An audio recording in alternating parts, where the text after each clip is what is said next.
grab a tank. And we are live. Just need to get webcam working again. There we go.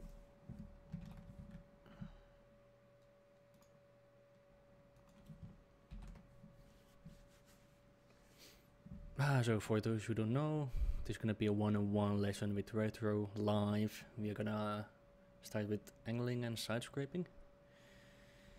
And what do you have actually? Tank wise that could work for this. Okay. Tier 8s, I have got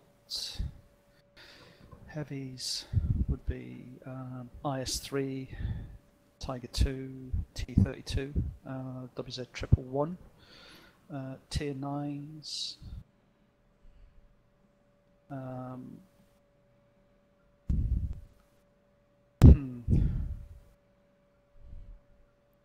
Well, my tier 9s are the IS8, the Conqueror, the M103, and the WZ11114. Yeah, going through tanks. Let's start with Tiger 2 because that's a simple one. Yep.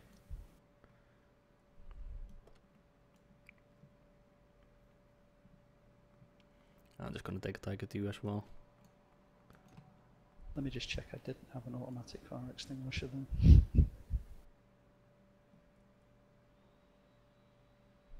my god.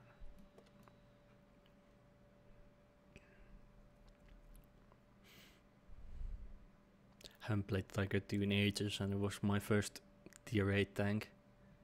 And I'm just looking at the skills I had on the crew, and oh my god. Thank god I don't choose those ones anymore. Mm.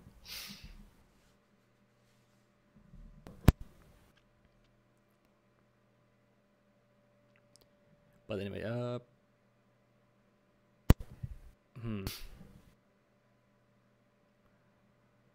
gonna meet on the 3-4 line. Let's see, 3 line. Yep. E3, F3, somewhere there. Roger.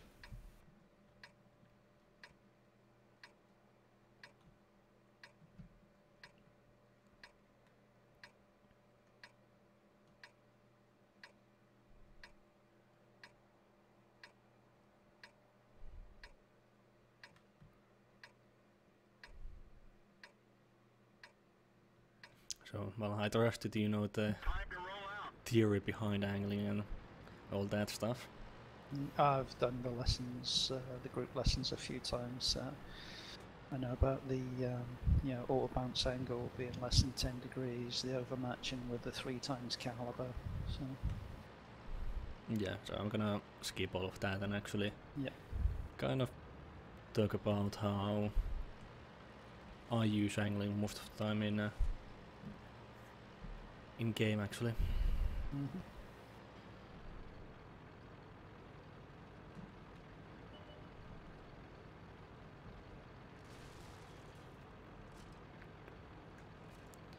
By far the most useful thing you can usually do is when you are at the corner. Actually, let's take this corner because it doesn't have that drain pipe. Okay. Because that can be sometimes annoying.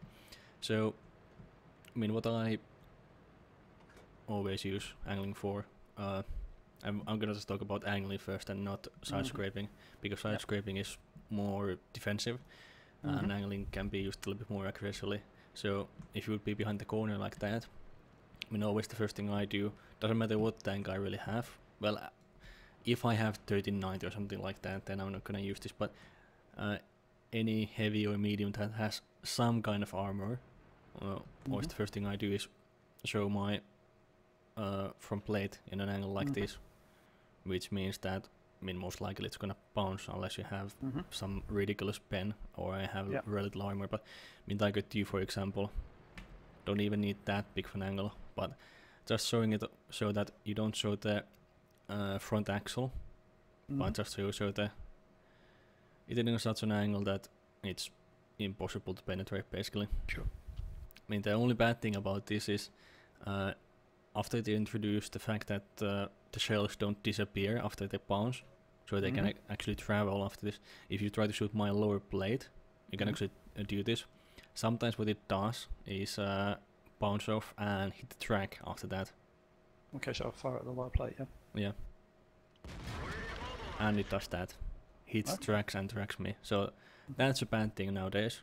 But I mean, even that, if you repair skills and you're fighting against another heavy that has a long reload, you can still repair in time, peek out, shoot, and then pull back. I mean, of course, after that, if they're smart enough, they can come after you and shoot you. But still, I mean, this is one of those things doesn't work against good players or any players that have any idea of what they're. They know that they are not supposed to shoot highly angled tank like this, and they know about reloads and so on. Won't work against them. But again, there's a lot of guys who just quickly see, oh, I can shoot, I will shoot. Even better players do that sometimes, but especially those who don't think it through. You know, see that, oh, there's tank coming, and then I stop like this and they're like, huh, they are exposing themselves, I will shoot. Yeah. And then they bounce, and then you come around the corner and boom. And rinse and repeat. I mean, I did this. This is especially nice again with medium tanks that have enough armor that they can actually do this and high rate of fire. Because what they can do is wait like this, wait for the enemy to shoot, come out and shoot 2 times the enemy, and then pull back. Right away you have a big HP advantage. But yeah, other than that, it's mostly. I mean, rest of this is comes through experience, and it's really not easy to show in a training room because it requires just kind of, you know, going back and forward. Sometimes exposing like this, a little bit of the axle, and then pull back right away. What I usually do is first stop like this, see if they shoot, then I start doing this, and then what I do is after that doesn't work, I come here and well, actually I do this. I stop for half a second there, showing my axle, and then let the enemy aim for it. And because what, at least what I do usually myself in those situations, aim at the track and then shoot, and that takes, I don't know, half a second or so. It's like, oh, he's showing his track, shoot it quickly, and then if the enemy does the same thing as I would do, then just when you pull back, they shoot and they miss the track.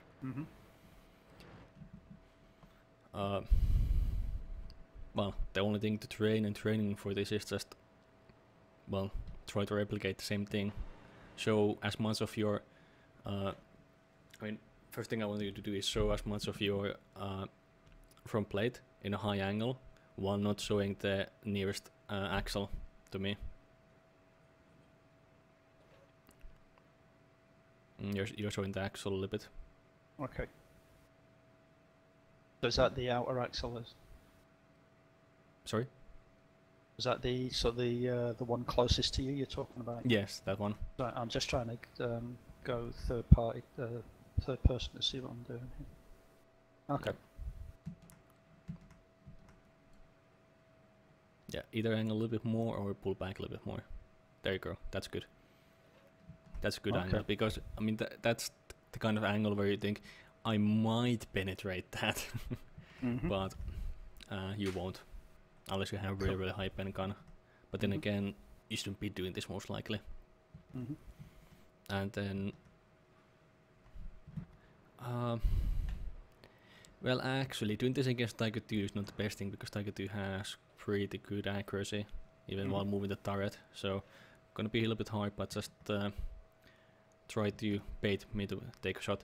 By the way, one thing, actually, now that I see what you're doing, I forgot to say, one thing you want to do when you're baiting is don't have this high angle, because whenever you show yourself, you're showing a lot of your side as well. Okay. So when you're baiting, you want to lessen the angle a little bit, or increase the angle. Well, depends on the way you look at it, but go a little bit more like this, because then you can show more of your tank without showing the side right away, and it's easier to bait that way. But less easy to make a mistake and show your axle, because showing your axle is the worst thing you can do while baiting. But kind of that angle there, you would go for more when you're baiting, kind of thing. Yeah. Yeah. I'm just taking a picture of that so I can put it in my notes.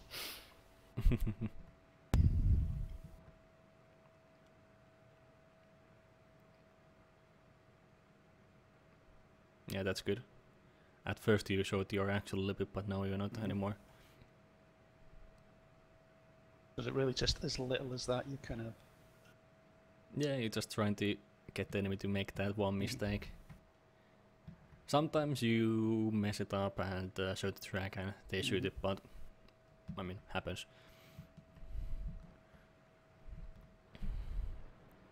Right, last thing to do here is really only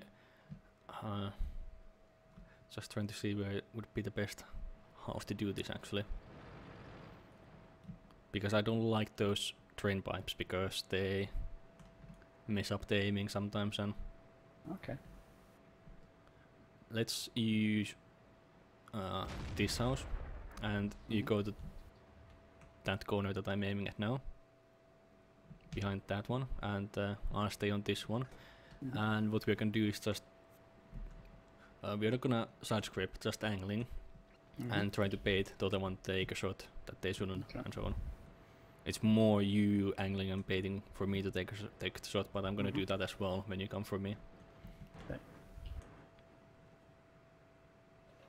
Because one thing you need to watch out for as well is if I suddenly go like this, you need to be ready to shoot me as well. Because if I come this much forward, you have a shot at me, but I don't have at you. So you cannot just have your gun pointing at the house. You need to actually have it pointing the right way.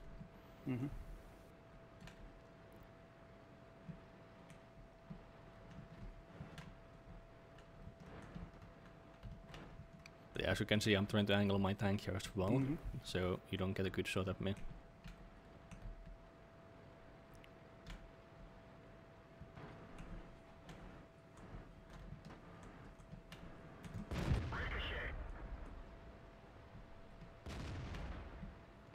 As you can see, when I pull back, I try to present that same kind of ridiculous angle, so you can't tell me. Good.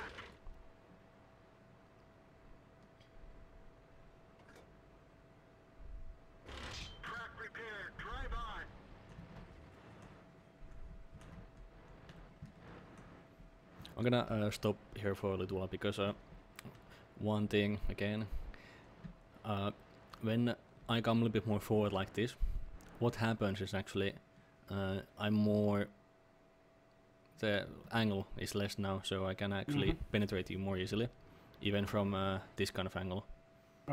So when you see that I'm coming forward or more towards this kind of area where I better shots at you, yeah, you need to do exactly that. Turn and make the angle higher, so out of bounds. So it's not just back and forth and back and forth. You need to actually turn as well to keep the angle high enough that it will bounce.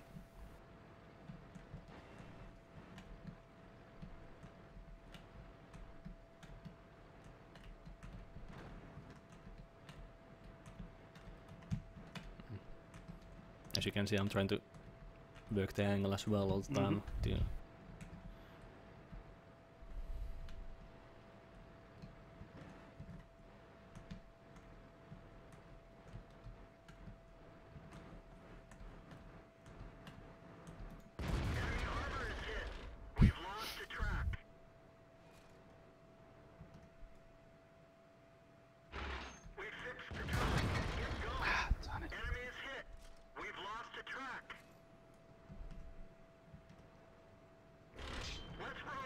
Again, not angling, sort of squaring the angle off there.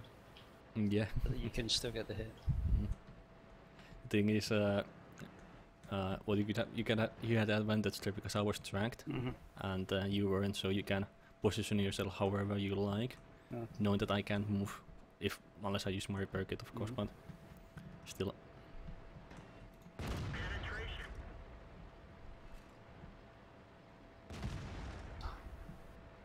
And shots like that you shouldn't take because now I get a free shot on you and it's kill. Okay.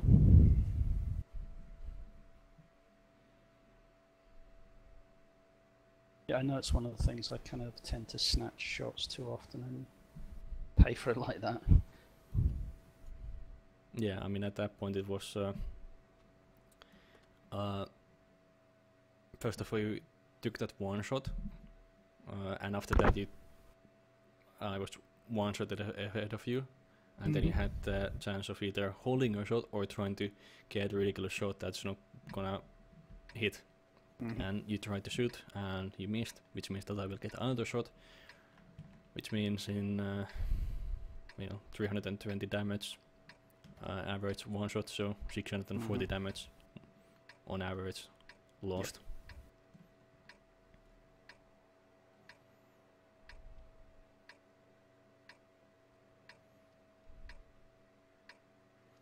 No, so one thing when this changes of course always depending where you are angling, but in that kind of situation, when I inched closer and closer all the time, you pulled back really far away, and at that point you don't have a corner near you anymore, so you can't angle off a corner.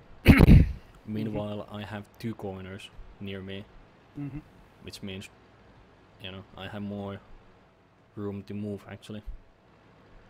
So what I'm going to actually try now is you going aggressive and me being more defensive. Can just use the same mouse. Sure.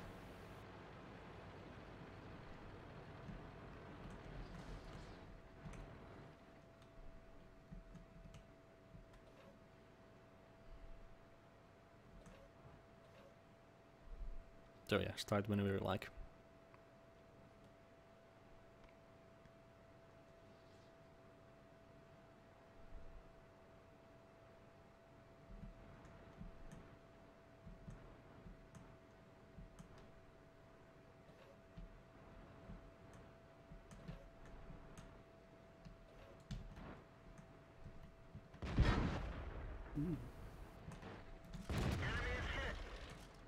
Yeah.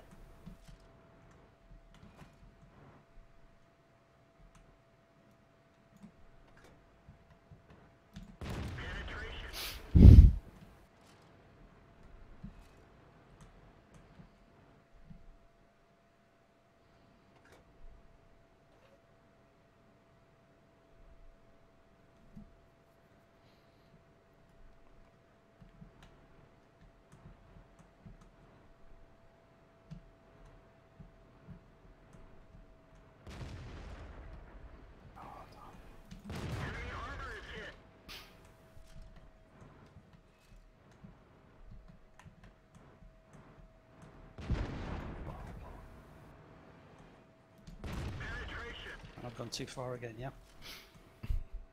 Yeah, and you missed that one shot.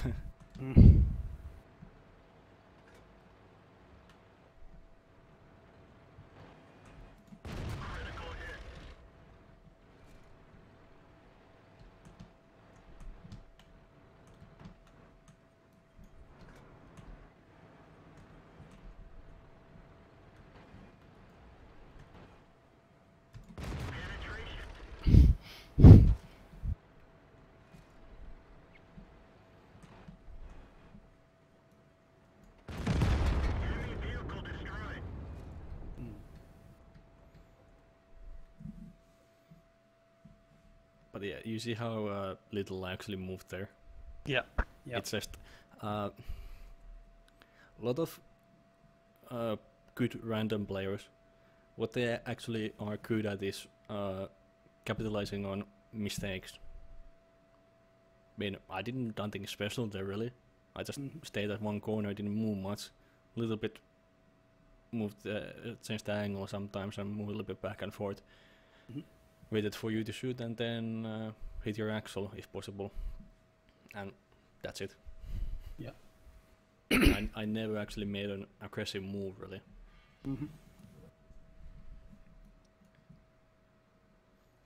Let's do one more time that. The thing is, angling is really hard to actually train for in just by playing randoms because you can't really force a situation where you have to angle. It just happens to have become a situation where you have to angle. Mm-hmm.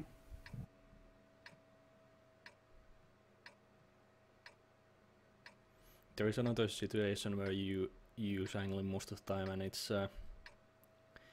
when you have to go through somewhere open and you might get shot at. Mm-hmm. Then, well, actually, it becomes a mix of angling and side scraping in those situations, and but first, it's one of those things you first need to be comfortable doing this and side scraping and battle, and after that you kind of can figure out on your own how to angle in the open by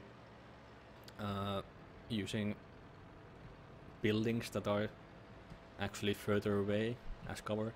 Actually, I can show this example a little bit with when you are coming down that line. Yeah. You know, side scraping like this.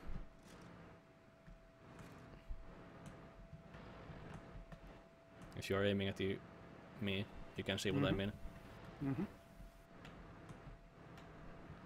I mean, I'm standing in the open basically here in the middle of the road, but still using buildings as cover. Mm-hmm. Same thing can be used for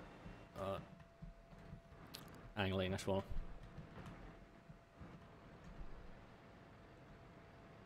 But you need some I don't know what the English word would be, spatial awareness kind of. Yeah. Situational awareness kind of thing.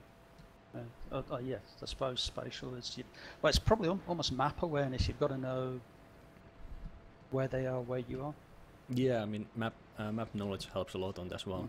But you need to be able to judge the, you know, if you're exposed or not.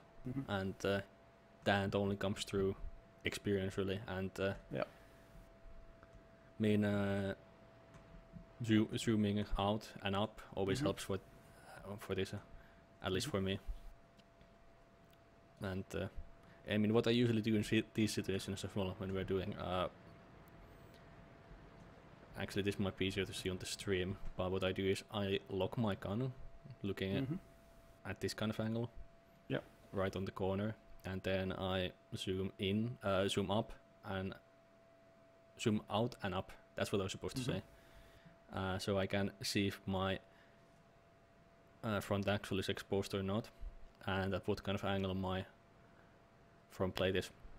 And then I also take a look at how you're angled, where you're aiming, how you're moving, and then decide from that how to actually go on.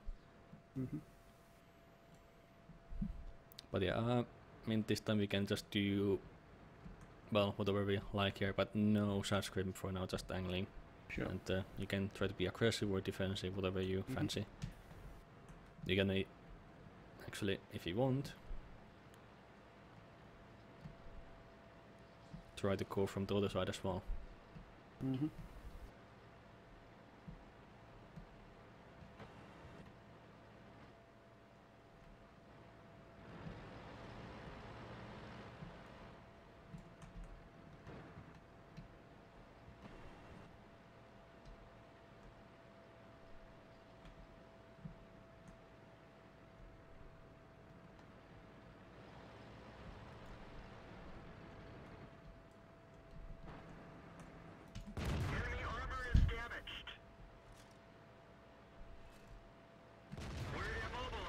Yeah, good shot. That one bounced. Track repaired. Drive on. We've lost the track. The engine is smoking. We fixed the track. Get going. We didn't penetrate their armor.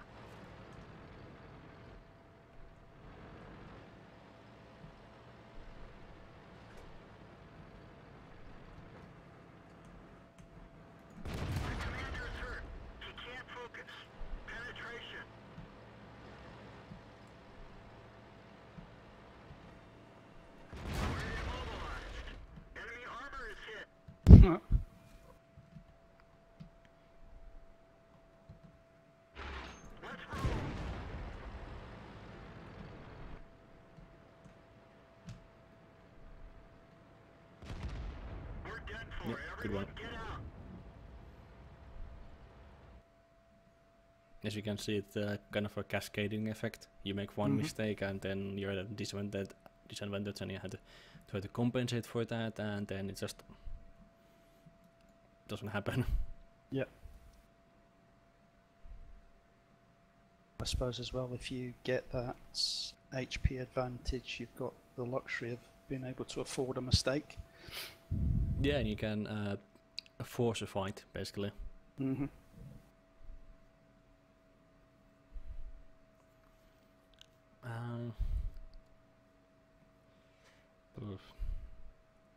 Well, side scraping it is.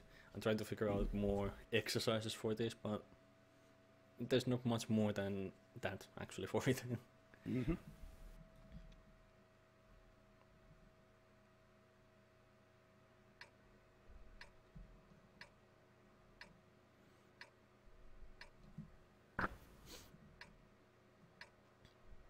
But yeah, I mean, from the last one, it's that I did one mistake and then you got an advantage and you kept it, and that's that really. And it's not really that hard. It's just whoever makes the mistakes loses. Let's get this show on the road. Of course, in a random match, it's a little bit more complicated because there's other tanks around, but. Yeah.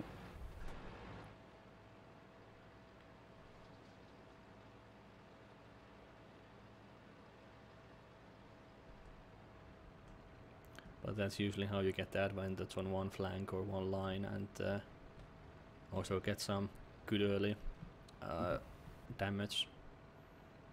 You look for what where the enemy makes the mistakes or takes risks, and use those to get some damage. It also helped with the that zooming out and above kind of thing, so you get a lot more awareness of the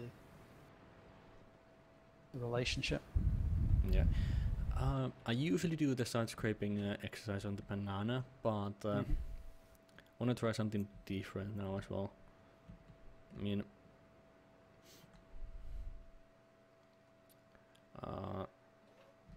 yeah, let's start with, I'm gonna be on this corner and you go a little bit more that way to the next corner. Just the end of this building, you mean? Yeah. Yep.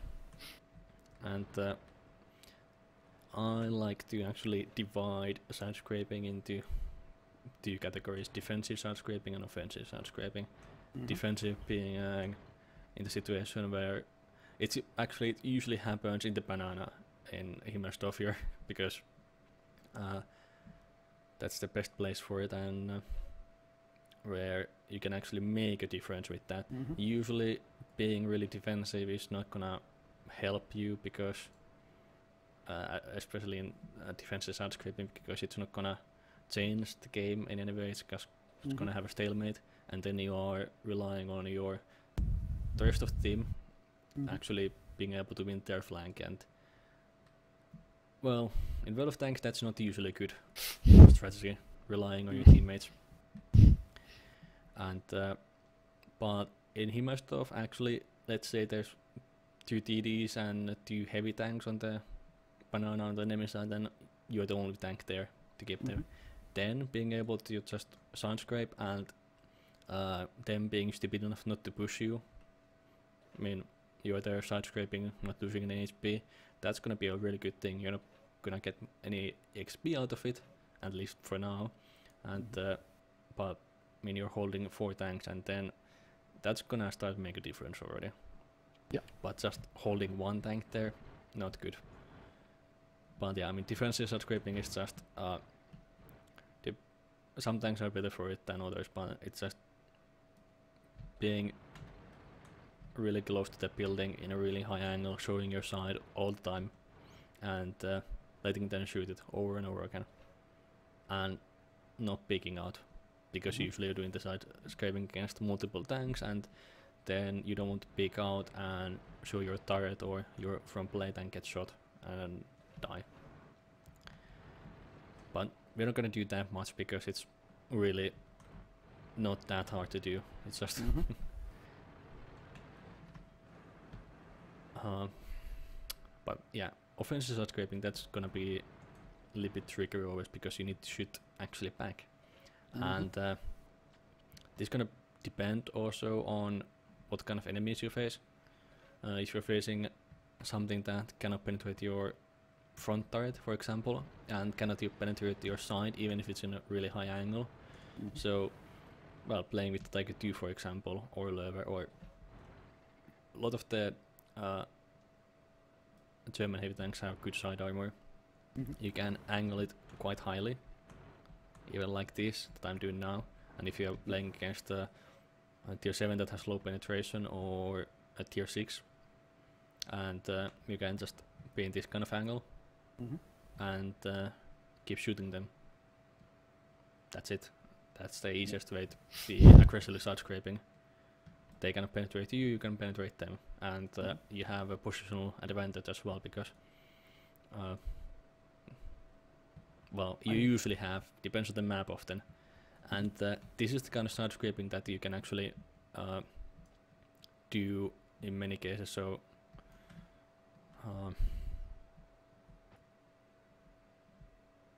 okay, this is gonna take some time, but I'm gonna move a little bit.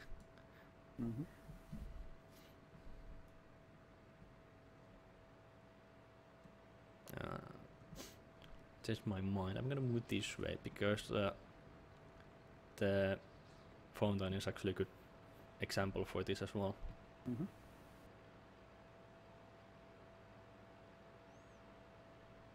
Because the angle at which you're side scraping depends a lot on the kind of cover you're using and what the enemy can penetrate and what they cannot penetrate. I mean, for here example, you could just be held down like this as well. But sometimes you need to be able to actually move a little bit more than just staying still. So doing this, I mean, it's not a corner that I'm side scraping as, and I'm kind of held down at the same time, so it's two kind of things. But let's say I wouldn't be able to penetrate your turret or anything that I see from over this, so then I just move a bit more back and try to shoot something else. And I don't know how easy it's to see from where you are, but I'm about 50 meters away from the fountain, so you can use it kind of in the open as well. It's just you need to have something in between you and the enemy. And again as well, if I would want to get closer to you, again it's kind of side scraping angling in the open. When I move like this, I know you're there. If you would be just side scraping or really slow or something, I can just keep the corner between and try to keep my side in an angle that you cannot penetrate. I mean, in that kind of situation it's really hard, but let's say you would have been further away behind that house, so you wouldn't be able to come in and out from behind the cover so easily. It can actually make a big difference. And sometimes it's to make sure that the enemy can't damage you at all. Sometimes it's just to make sure that the enemy has a harder time shooting you and that they have to expose themselves to shoot you, because that can make a big difference as well. And sometimes it's just hoping for a lucky bounce as well. But yeah, again, offensive side scraping when there's even enemies, it's more about, again, baiting. So you go back and forward, change the angle a little bit, never show too much of something that they can penetrate. Sometimes over angle a little bit, then angle back right away to try to bait them, take the shot. And when they take the shot, then if there's nothing else, you can just come away like this even, and from here I can shoot your axle, and then I go back. But that depends on the reload again, so it's one of these things that is so situational, you cannot really make rules for it.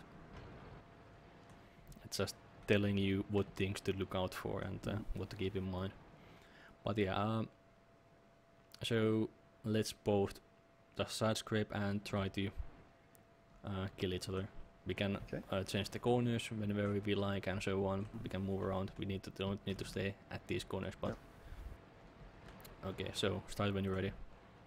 Okay.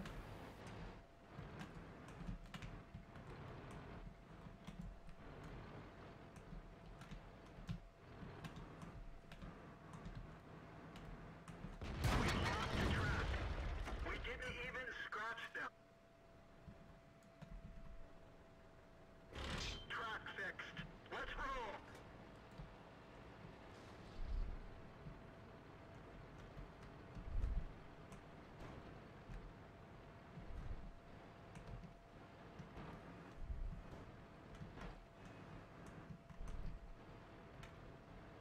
We're immobilized.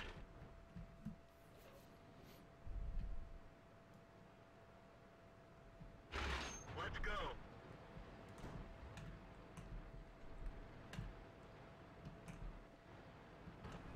We're immobilized.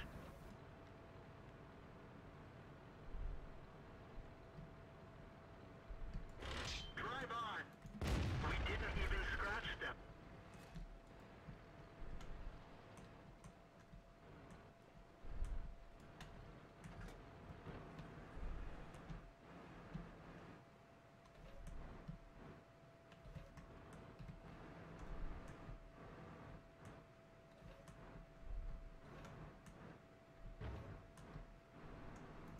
Penetration. Sometimes it's the little things. Yeah. We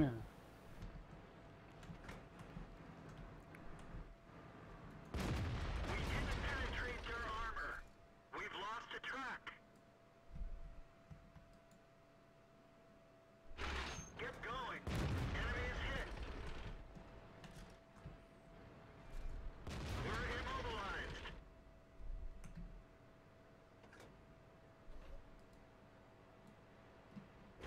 Let's roll.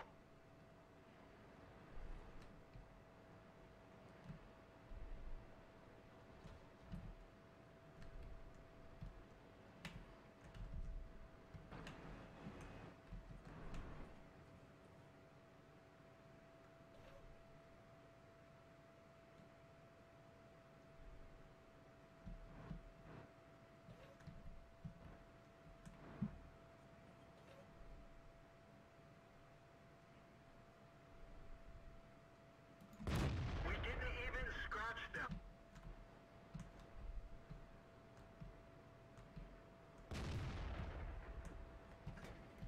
Penetration. That's Take one shot thing. and then know where to go. Yeah, that's one thing you can do when somebody's trying to push you when you're side scraping. If they come too close to the corner, just straighten up and face them directly and go towards them so they can shoot your lower plate. Depending on the tank you're driving again, of course. Ricochet.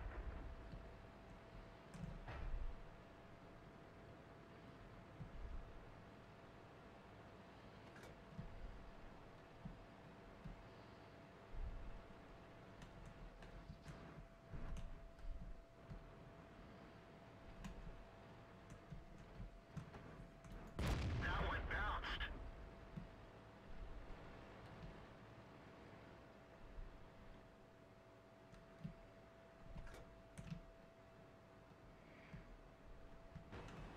We lost a track.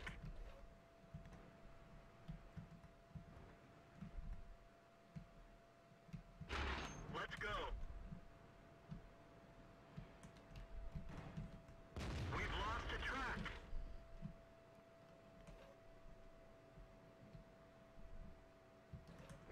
Track fixed. Let's roll. That one didn't go through. We're immobilized.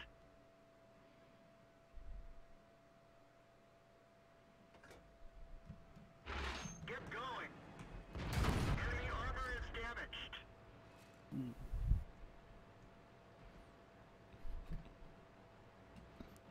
Now it's gonna get interesting.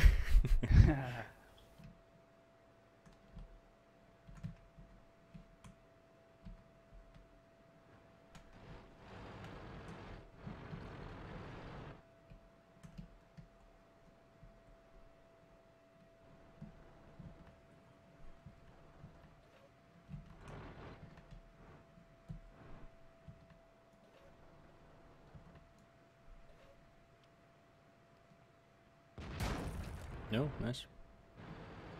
To your front turret there.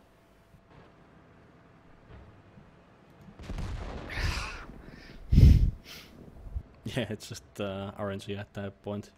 6 HP. You would need to just do above average roll. Would have killed me. But yeah, good that you noticed the turret as well, because that's the thing. When side scraping, it's if they can penetrate your turret front easily at close range like that, not gonna matter much unless you angle your turret as well, and unless you can angle your turret as well.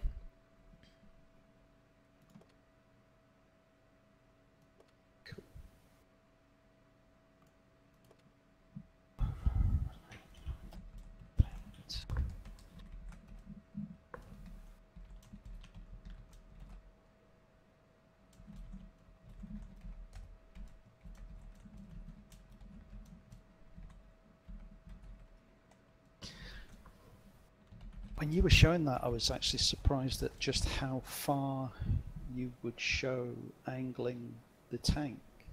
Is that, again, just really an experience thing of how much you can get away with?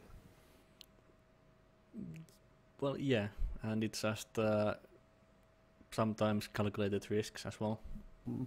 And the thing is, when I first learned about side scraping, I used it really, really defensively. Well, yeah, I can bounce tanks, actually, kind of deal. But nowadays it's more like I don't want to just go into their face. I want to actually have a chance to bounce them, and I have to make them work for actually trying to penetrate me. And sometimes it's like, they might penetrate me at this angle, but I'm gonna go for it anyway, because they might not penetrate, and I'm gonna be able to penetrate them anyway. So it's trying to get those advantages always, and sometimes taking a little bit risk. And it always depends on how much time you have actually to deal with what tanks you face. Yeah.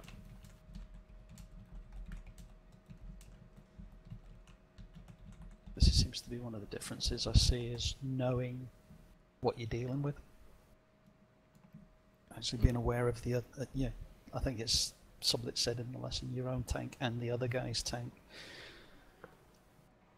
Yeah, and also there's differences in players, of course. I mean, some actually trying to get the information beforehand, and I mean just looking at the wiki and looking at the armor values and using tank inspector and whatnot, or something like that. And others just, I mean, I played Tiger 2 myself. Quite, it was my first raid tank, so I played it a lot. I know its weaknesses and strengths quite well. And Tiger 2 versus Tiger 2, I'm pretty sure what I can do and what I can't do. And it just comes through experience, that trial and error for me. Yeah. So it's theory versus experience in those games, and both work really. It's just whichever you prefer. Cool. And I mean, for example, the good example is Tiger 2's turret, the top turret. It has these little, on the cheeks at the bottom, it has these little gaps where the armor seems to be thinner. Yeah. And I've used those to actually penetrate the turret quite often. And I thought they have less armor value than the rest of the turret. Apparently they don't. They have exactly the same value, but well, it has worked for me. I can penetrate those spots, but I mean, the theory was wrong still. But it's but hey, it works. Yeah. But yeah, one thing you might have noticed, by the way, as well, when we did just angling versus when we just did only side scraping. Side scraping takes much longer because it's really defensive by its nature, and I mean, many situations you might have noticed that if we didn't need to side scrape, we could have gotten a lot more shots on each other. Yeah. Because one thing you did actually really well was the way you positioned your tank in relation to how far it is from the corner. Because a lot of people do the mistake that they are basically hugging the corner while side scraping. That's not a good thing to do, because then you can't go forward. And if you're just far enough from the corner, what you can do so easily is wait for the enemy to shoot or make some other mistake, get distracted or whatever. You can just turn your tank towards the enemy and drive forward and go shoot them. Yeah. Makes it a lot easier that way. Yeah, I think we can do one more practice, and we're just gonna do side scraping and angling, whichever you feel is better at the moment.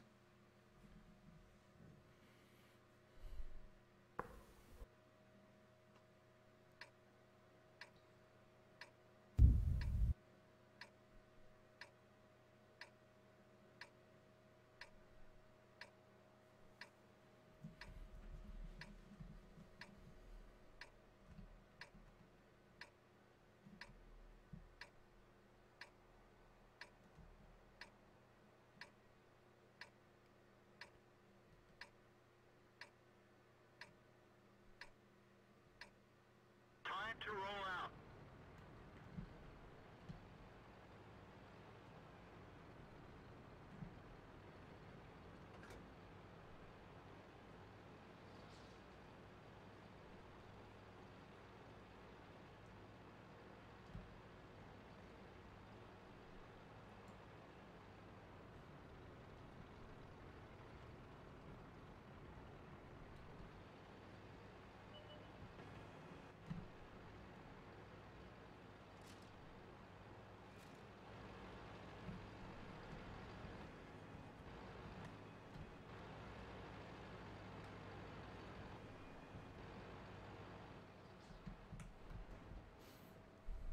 I mean, if you notice how I actually drove towards this building, that's what I usually do when I'm driving towards something. I never drive in a straight line when there's a possibility of enemies being anywhere in front of me.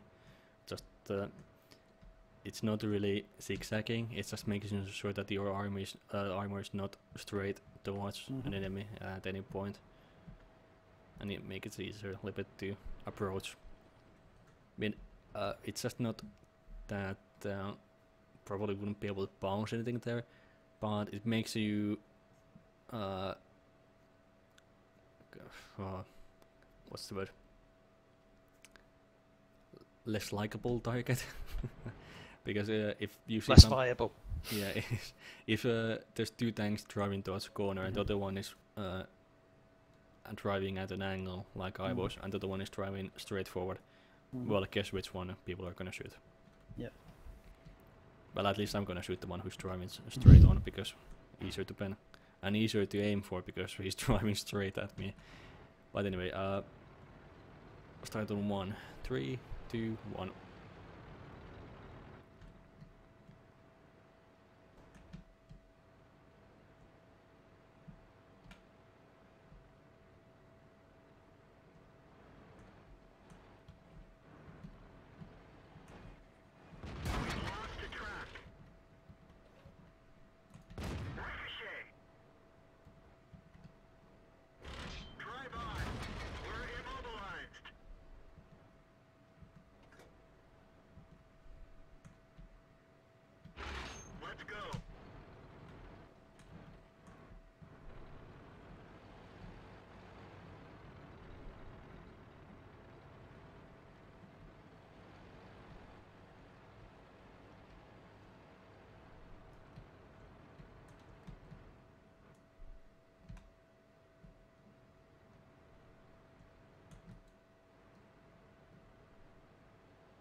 That's a mistake a lot of people do.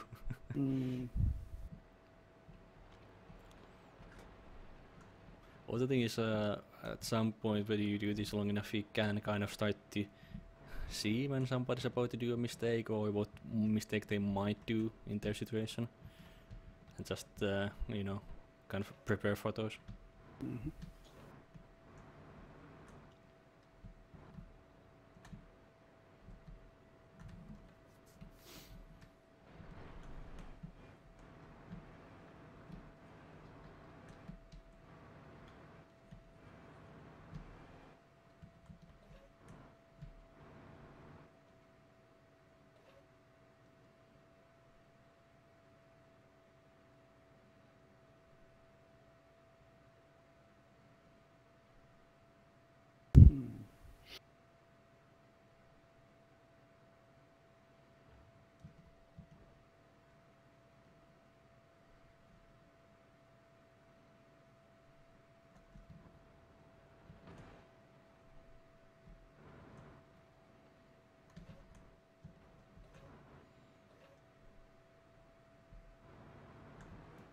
Ricochet.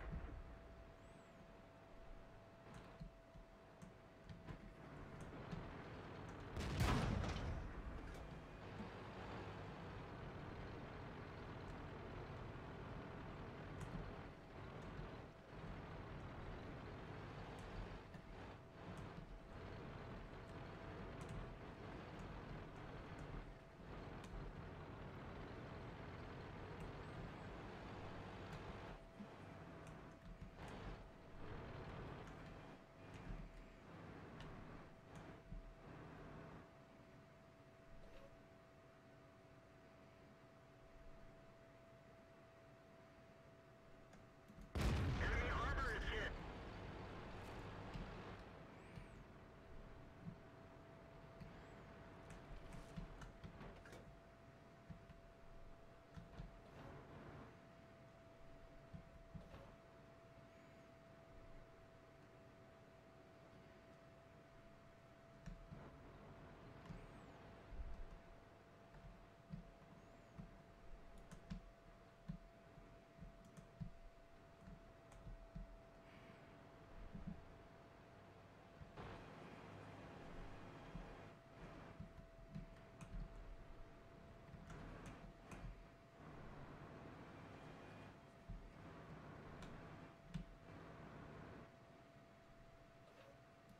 Penetration.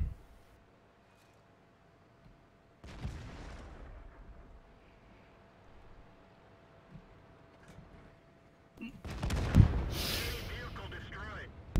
Shouldn't have snapped that last shot. Nope.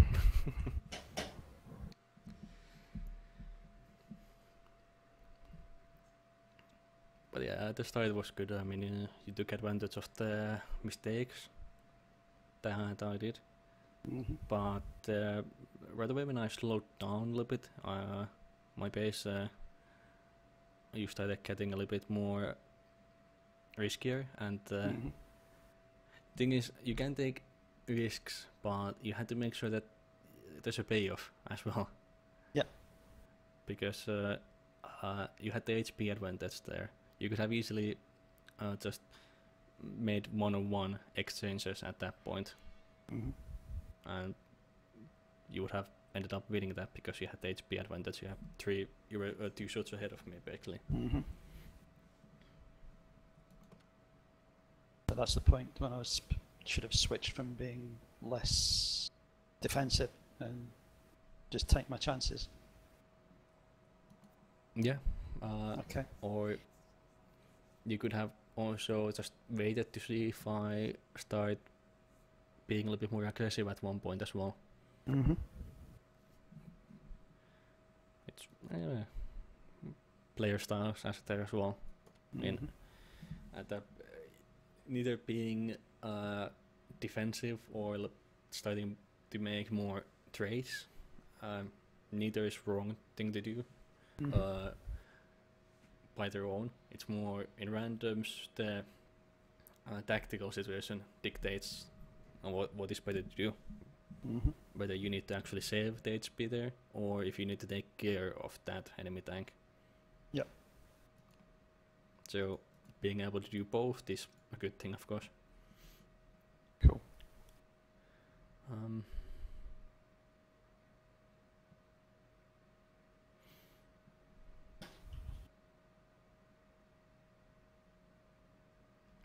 I'm gonna show one more thing. Did you have a nice tree still? Yes. Pick that one.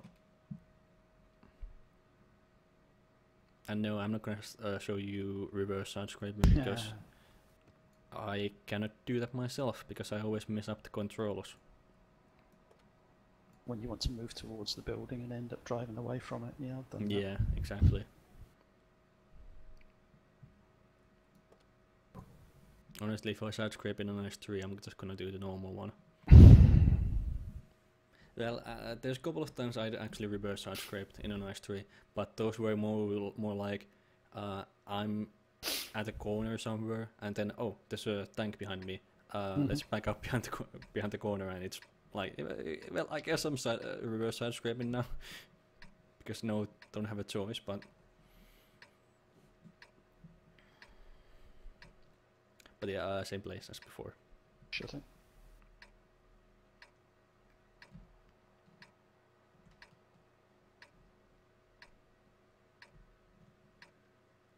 But yeah, you probably know about the bike nose already and how you shouldn't angle that and blah blah blah. But there are a few cases, well actually one case, that you can actually use the angle a little bit.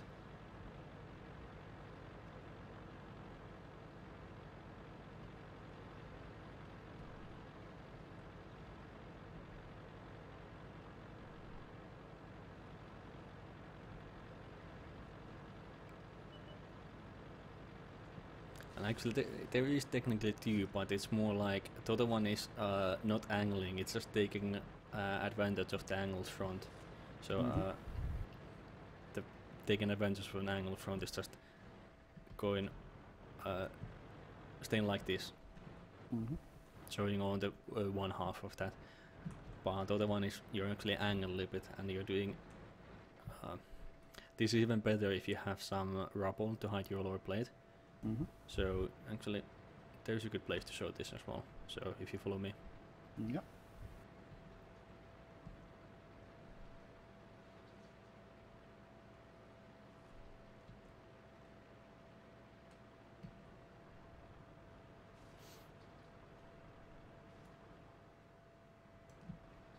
So if you stay on that Yep. side.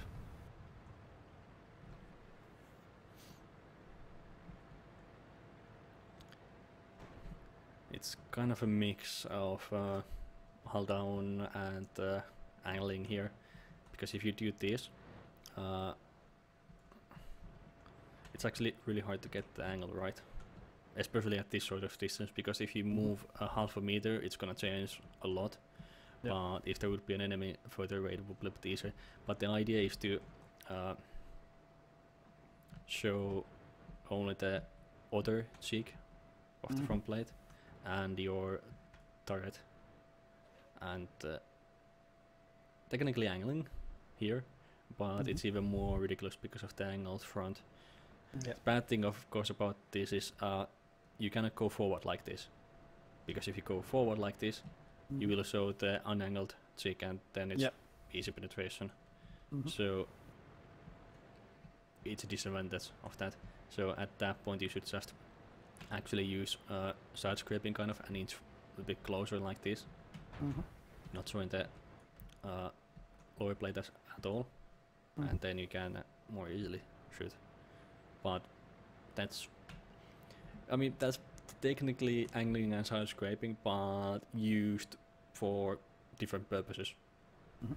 It's more because actually what you can use angling and side scraping a lot for as well is not making it so that your armor can bounce shots, but making your silhouette smaller.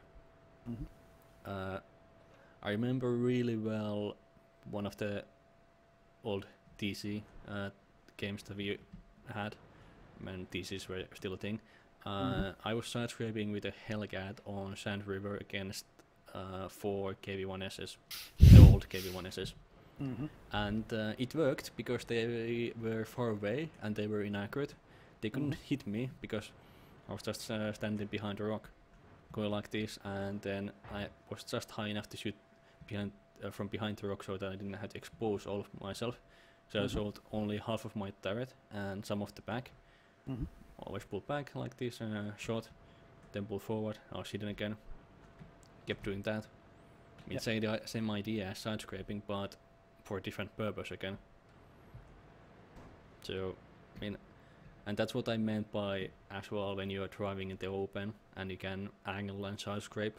It's not necessarily about the fact that you make sure that you bounce shots, it's just you make yourself a smaller target. And I mean that's quite a bigger difference between more experienced players and newer players that you see, the way that they move from position to position. Because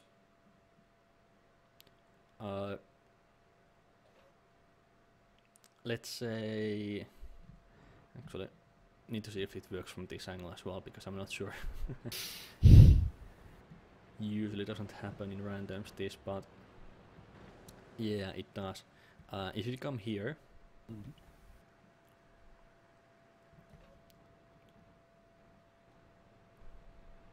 you can see that there's a gap all the way there to the terrain.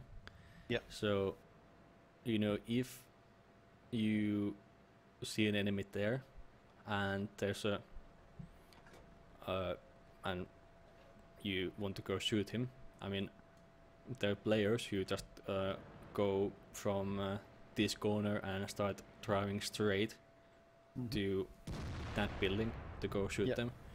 I mean, this goes a little bit beyond angling and side scraping, of course, but you can go here, and if your tank that should angle, well, you can angle here.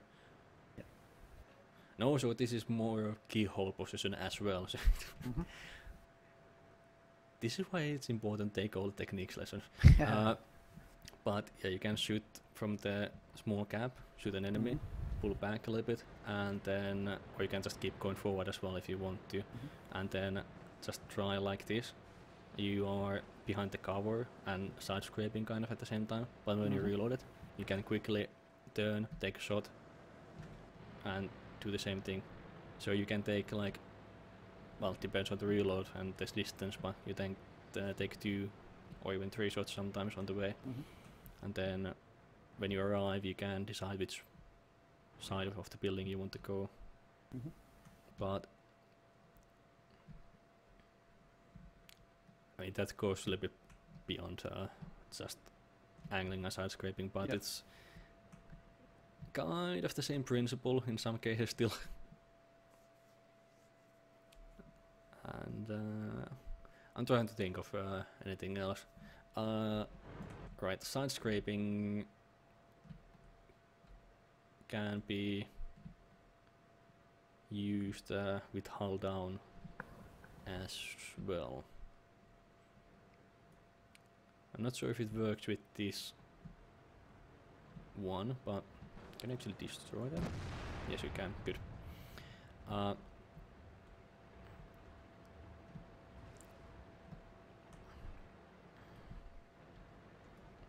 If you stay there at that gap, actually, that would be good.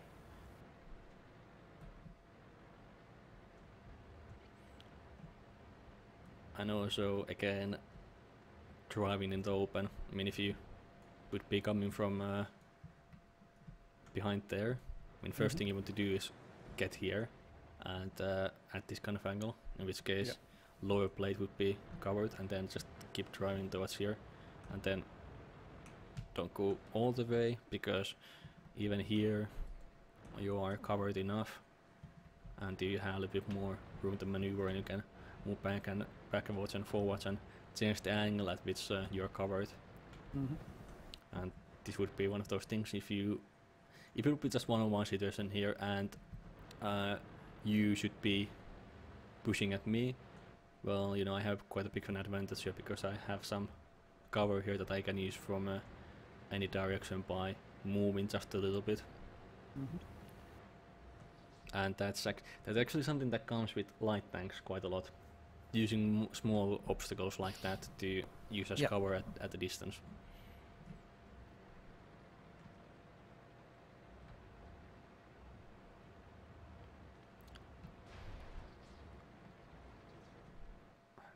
I'd say for me it's probably wrecks are the ones I seem to end up trying to use as cover most of the time.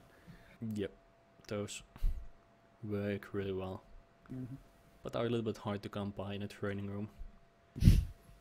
I mean, well, let's do, because 6 minutes left still and I can't think of anything else, so angling and side scraping with a nice tree on corners, so let's try that, how that works. So start on 1, 3, 2, 1.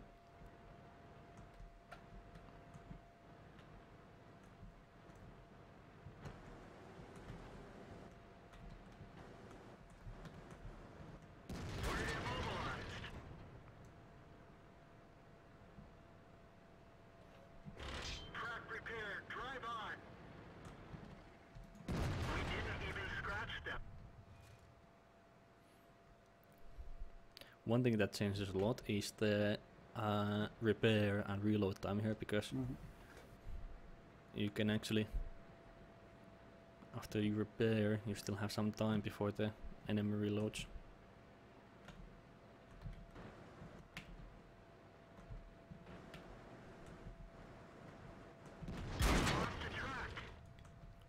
The good thing that helps IS-3 side scrape quite a lot is that magic side armor. Sovietanian.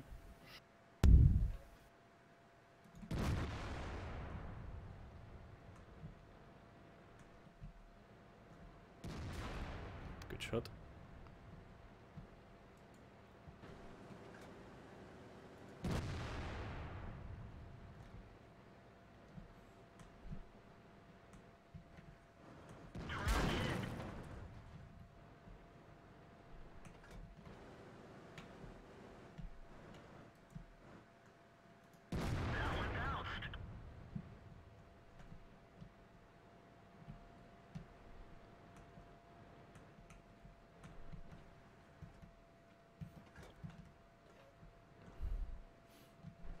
It's sometimes quite important to keep your ground as well. As you might have noticed, I was reloading, but I still moved forward because I know that from the line that you took towards the other side, if you want to push around now, you have to be really close to me. It would become a brawling situation, and use that to my advantage, because giving myself a little bit more time to actually reload.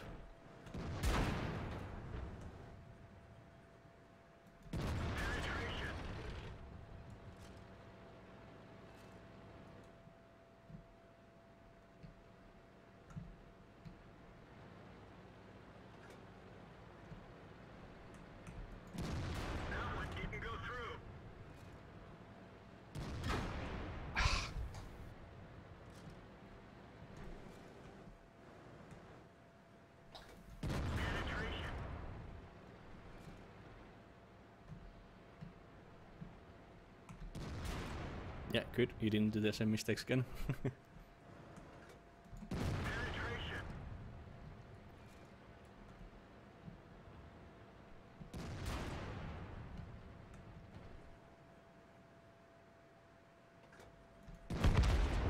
Oh, well. RNG.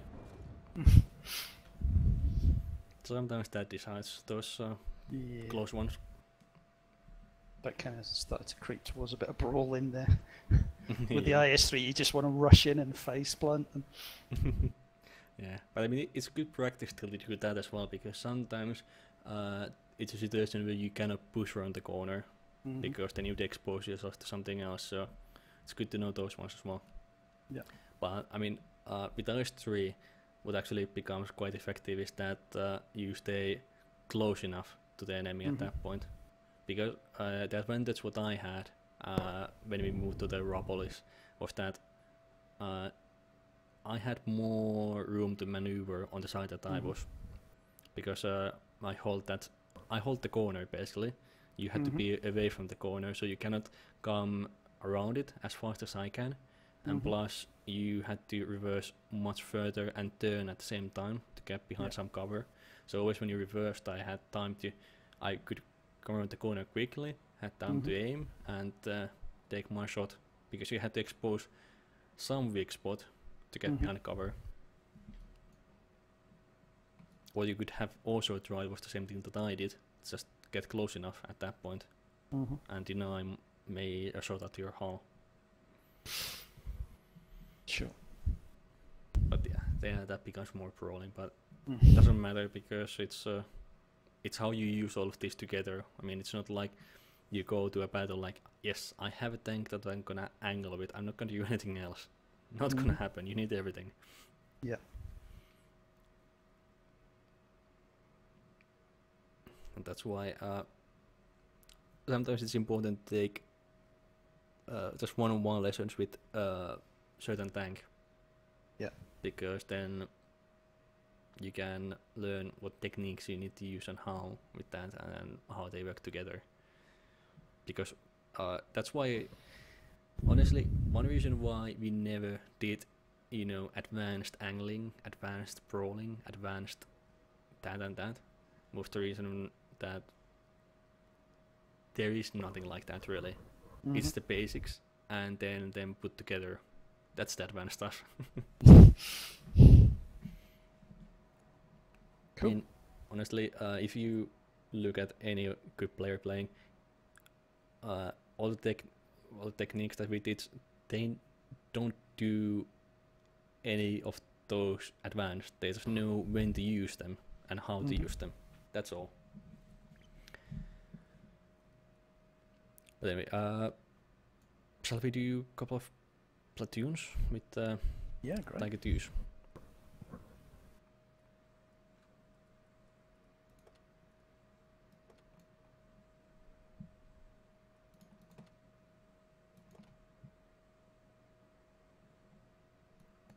Haven't made a training room in such a long time, I almost forgot how to close them.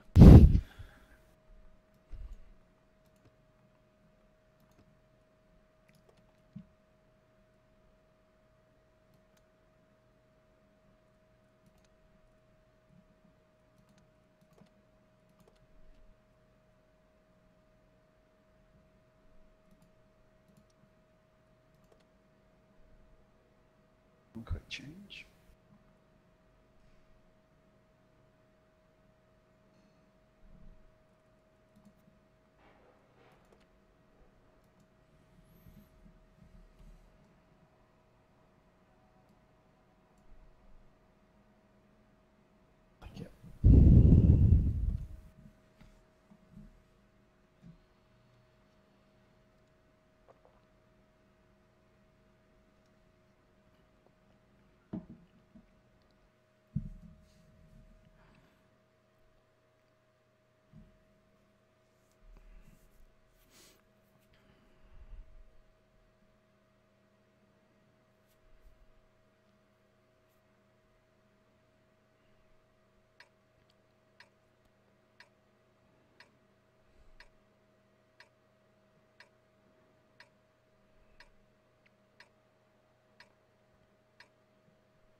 So yeah, I guess this will be a little bit more a lesson for Tiger 2 than just angling, because then it's easier to give advice. I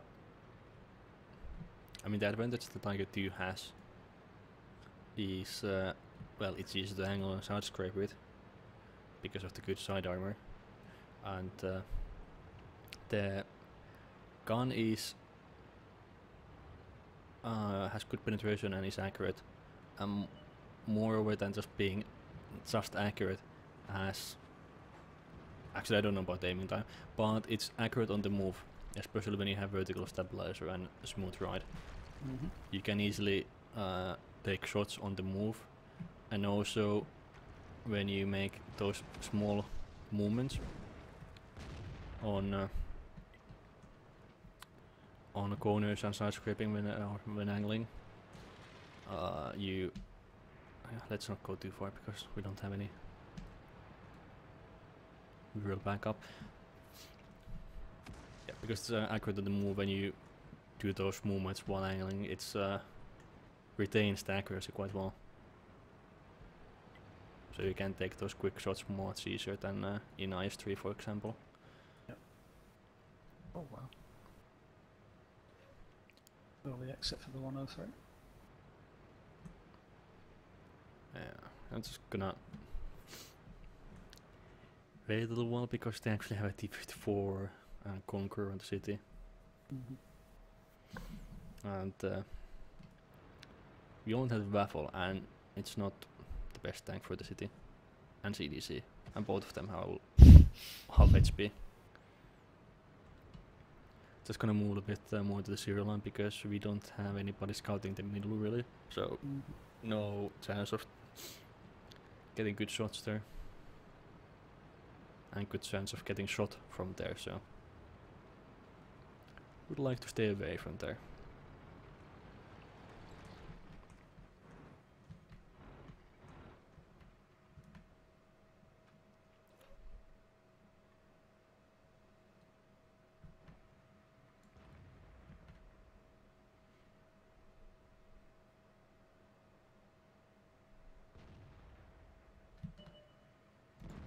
Critical hit.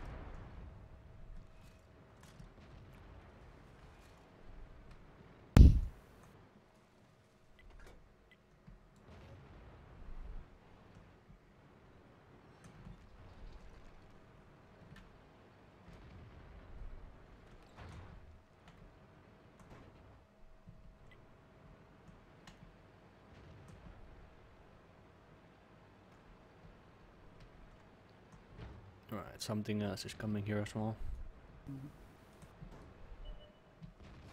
It was a T-54.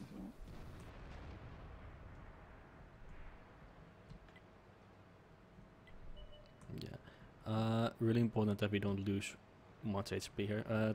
Jack Tiger on the middle. You can take Yep. shots at him, maybe? No? Can you destroy that? Yes, you can. Oh, cool. Partly. Careful the SU-152s yeah. at the back. And T-54 as well. We lost some ammo, but at least it didn't explode. Critical hit. We're immobilized. Get going. Oh, cool. Gonna move a little bit behind the other house.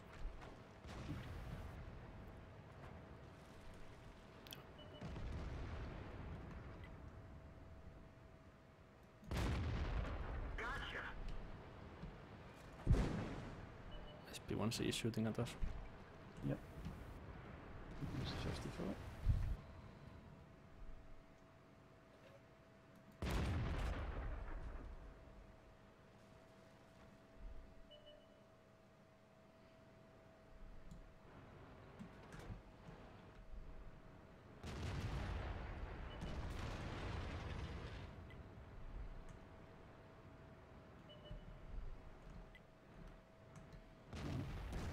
We just need to try to stay alive for some time. The Conqueror's trying to position to the... Whoops. Getting shot from the middle. I think so.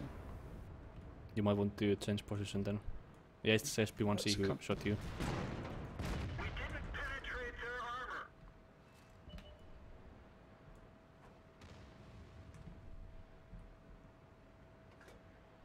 There's the issue. Enough. Oh man, what is this with the... Enemy Thank you. armor is destroyed.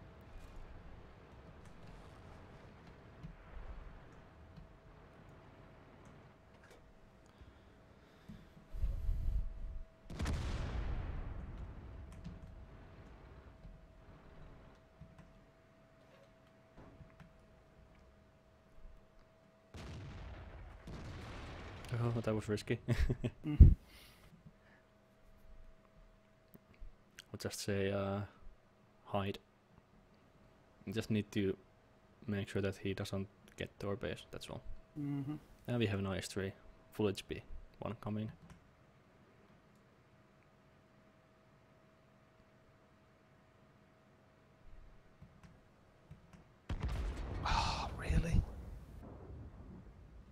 Okay.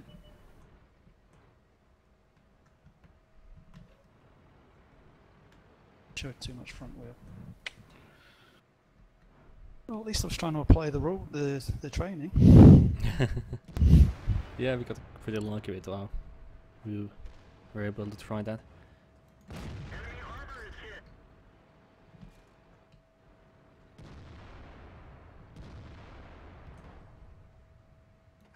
Penetration.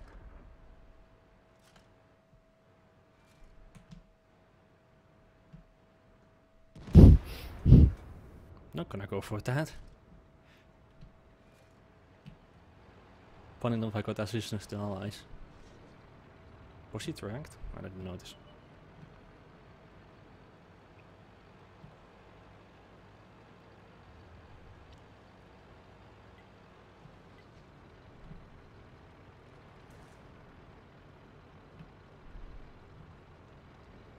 But yeah, one thing that came to my mind now as well is big part about side scraping and angling actually selecting where you are doing that. Mm-hmm. Because the one that you selected, you were quite exposed to the middle. Didn't end up being that big of a problem, although you got shot there once, but well, that's not that big of a deal. Bigger problem was the open space under the roof at the one. I don't know how to tell it. Yeah, next to the pillars of the building. Yeah, exactly. That's where I made my mistake. I was angling to the pillar, not to the building.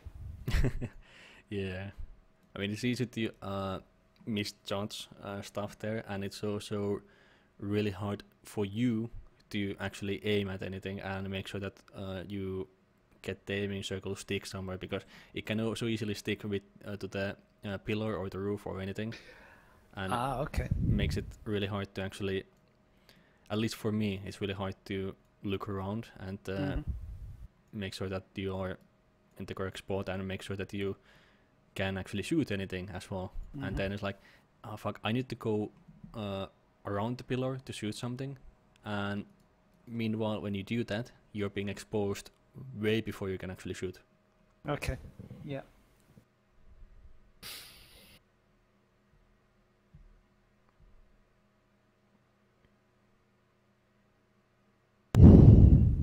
It's especially bad when you want to,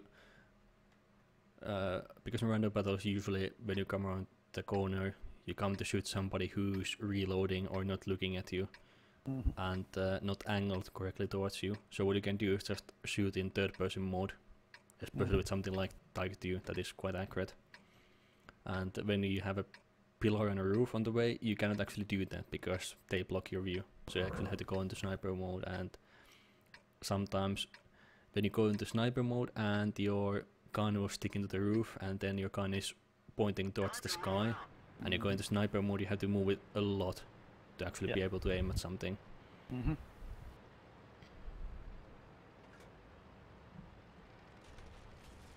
So yeah, I dislike those kind of places because of that. Much easier when there's a 90-degree corner and nothing else on the way. Makes it a lot easier to actually. Well, it's more comfortable.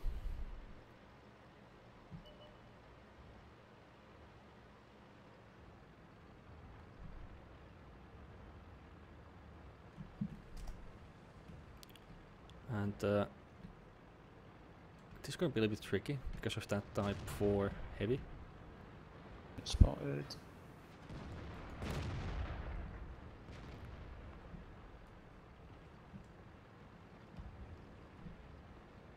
Oh, only got now spotted. Interesting.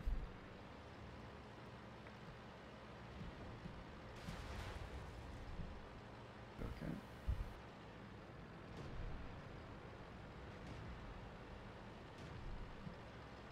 And the problem is with these Japanese ones, do they not fire HE?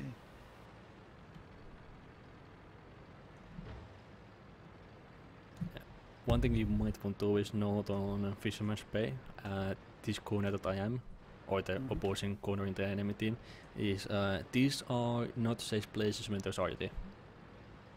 Okay.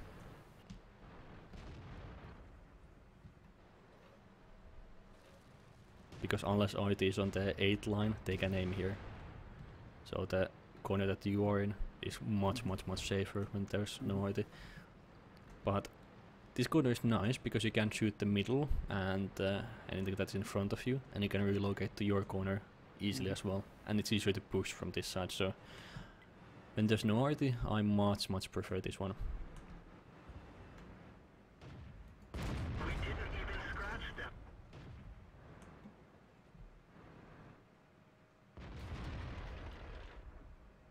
Enemy armor is Small damaged. caliber. Oh, here comes the Oho.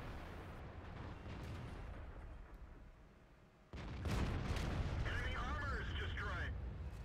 You can take another shot at him because he's reloading. Or it killed Cheeto actually. I can kill Cheeto, you can take the Oho. They're knocked out. Ah, darn He shot. it. Yep. Enemy is hit. Lower plate. Yep. Right, 6 has got his back, so. Gotcha. Good. Turn around and go middle. Nobody in the city anymore.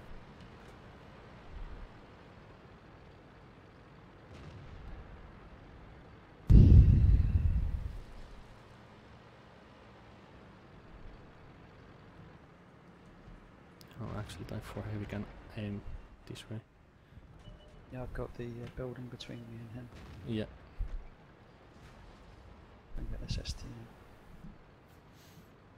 That's Uncut. Let's not go for the type 4 heavy because that's a little bit tricky for us. Let's go a little bit more towards west and get render range on the type 64 and Jack Panther and that area.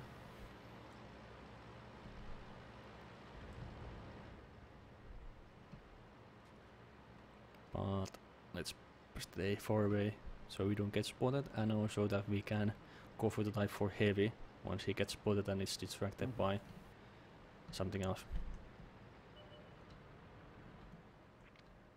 Like now, for example. Enemy armor is damaged.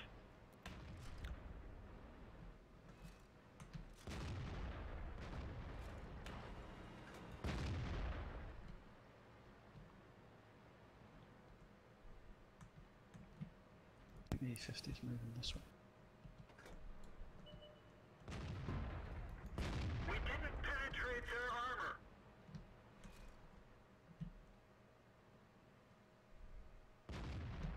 Yeah, he shot. Yep.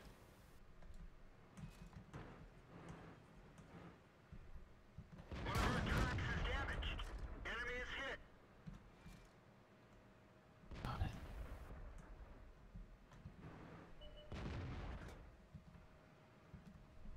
Watch out for the JPP. Yep. You might want to come a little bit more where I am. Mm-hmm. We've lost a track.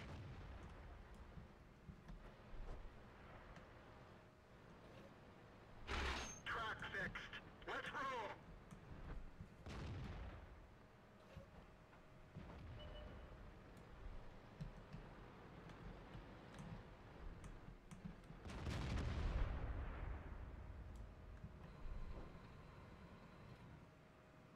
Or 6. Critical hit. Tito to distract. Back to the J Panther. Penetration.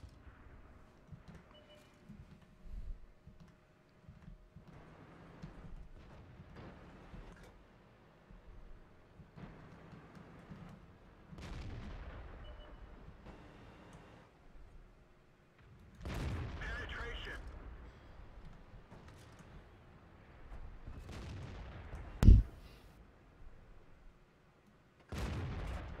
Enemy armor is destroyed. Now we can move on to the E50 and type. E50 might have run away, but type most likely not.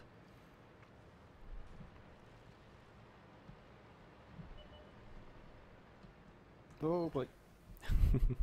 As you can see, I'm just moving it somewhere where I have cover and flat ground. Yeah, it was just the type was looking right towards us.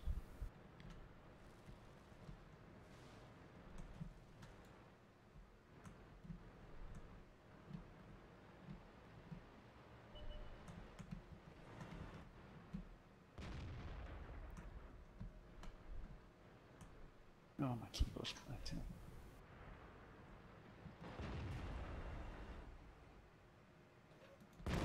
We didn't even scratch them. Okay, cupola cannot be penetrated. Oh, We didn't Ouch. penetrate their armor. Side scraping doesn't work. So if you get the chance to shoot the E50, take it, because then the type is easy.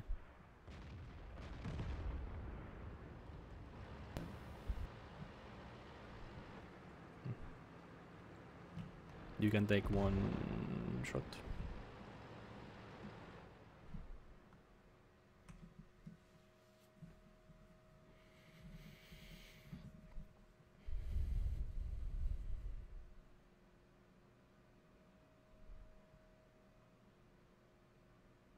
Yeah, I mean the only side scraping I did there was against the Type 4 the first time, against behind the destructible building.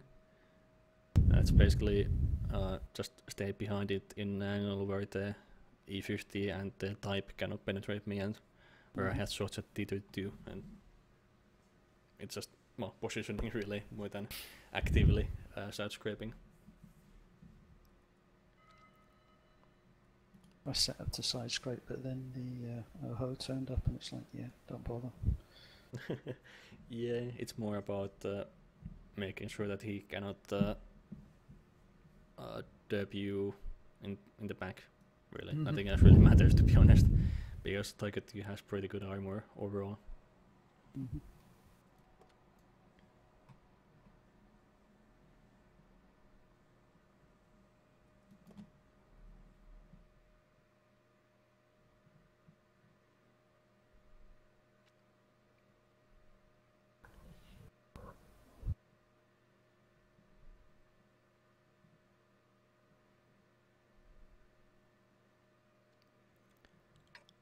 That's gonna be a bit tricky.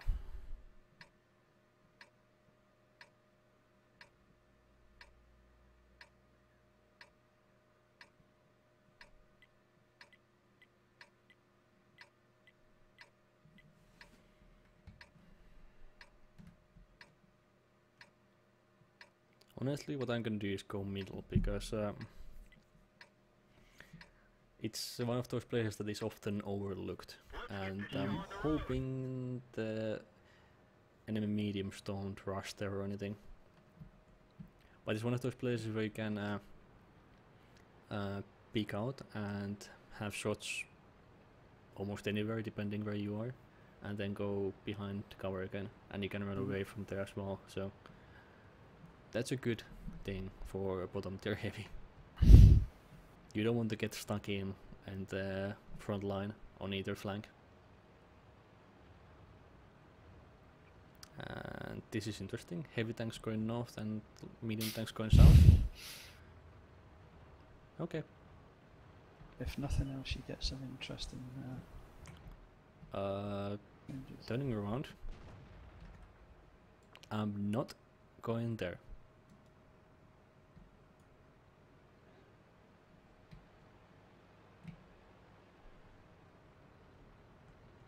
No point in going against tanks that have more HP than you, move faster than you, shoot faster than you, have more penetration than you, and have about the same damage depending which tank you're talking about. But yeah, no point in going there.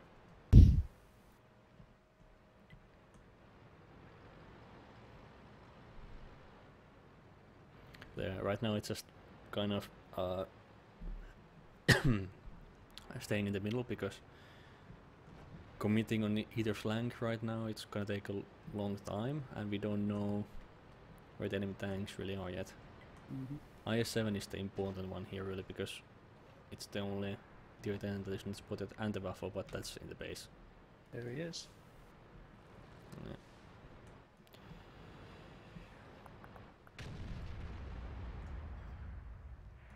What I'm gonna do is actually go south. Push that E75, E100 by the look of it.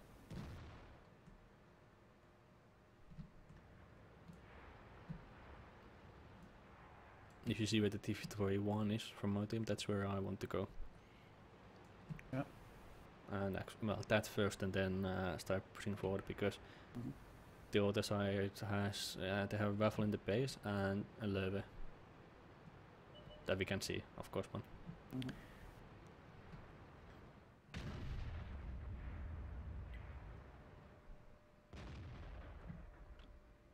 Never mind, gonna turn around again because they're pushing now.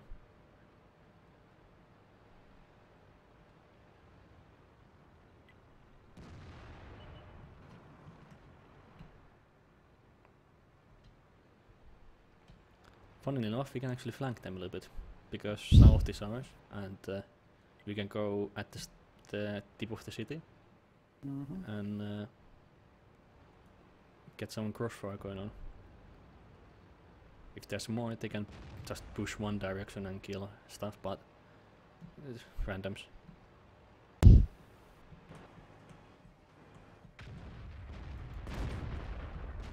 Okay, just so you know, there's a invisible wall here if you come here.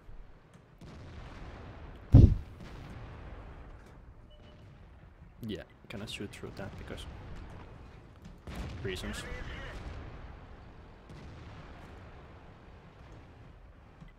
Crit, really? Critical hit. I got a critical hit on the side of T-54 as well. Packer. Okay, Löwe can shoot here.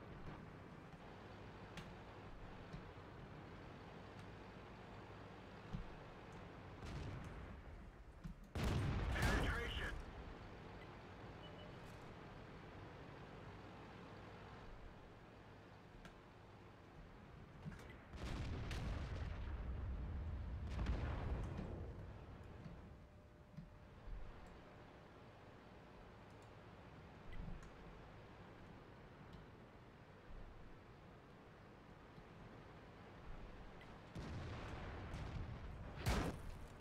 Object 430 on the right.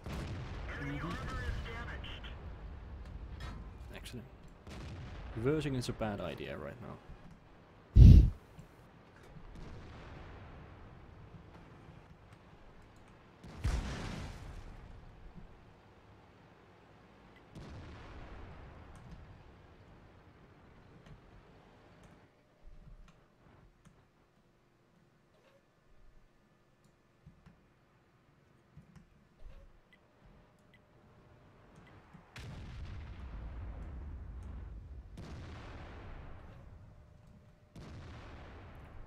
Just mostly waiting now. Yeah, I'm gonna try and get some cover. Objects iron up to. We didn't penetrate their armor.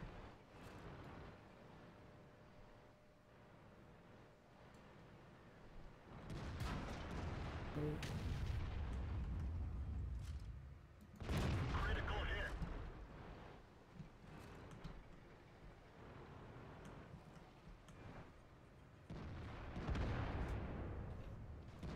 Enemy is hit.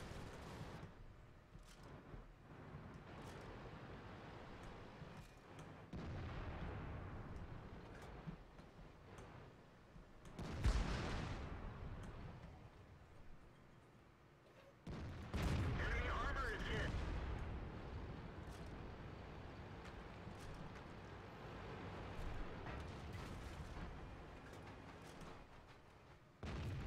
Oh, really?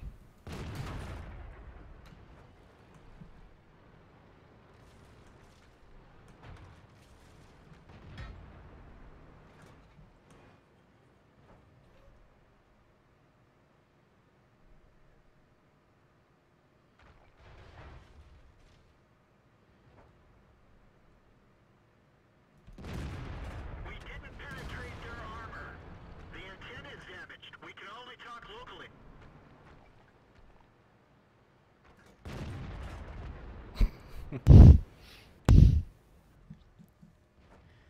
But yeah, that was more about just positioning than anything else.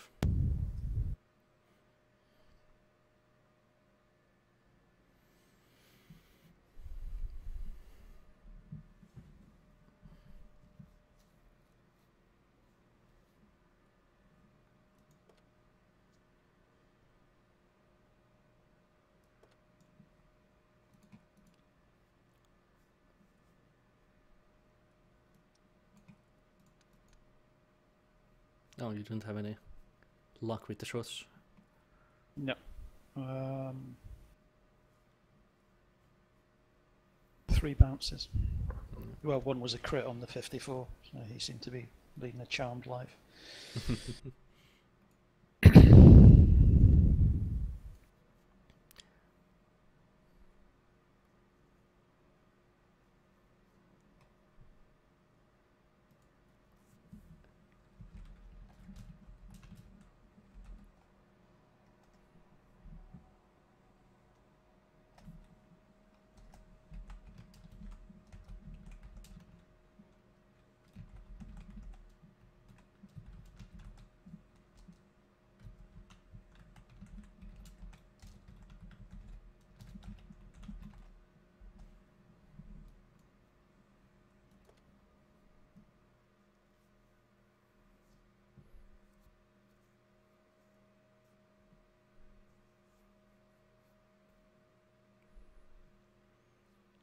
Matchmaking is good, but Yeah. angling and side scraping on this map might be tricky. But yeah, I'm just gonna go heal. Window target is a bit slow, but it's too big for anything else really. Yeah. Well, you can always camp base, but no thank you.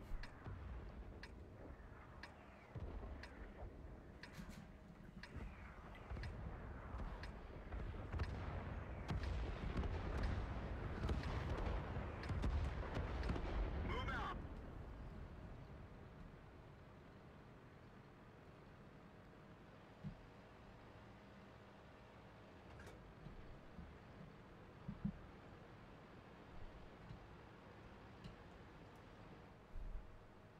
Well, Actually, you might want to take a look because the Cromwell B is scouting.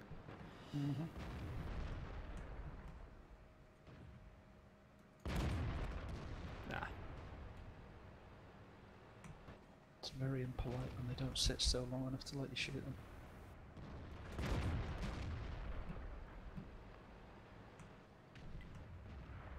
I think that T21 doesn't have a 6th sense.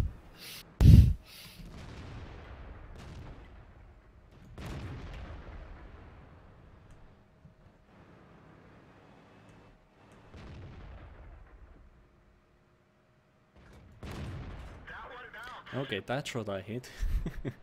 I missed every single shot so far, but then I hit that Tiger 1 through window. It's a critical hit of course, but still, at least it was a hit.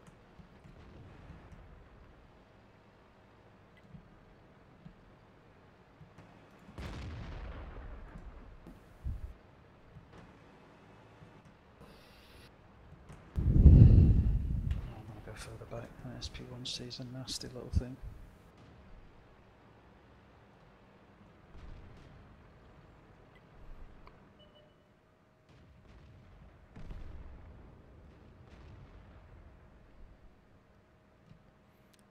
I'm gonna actually move towards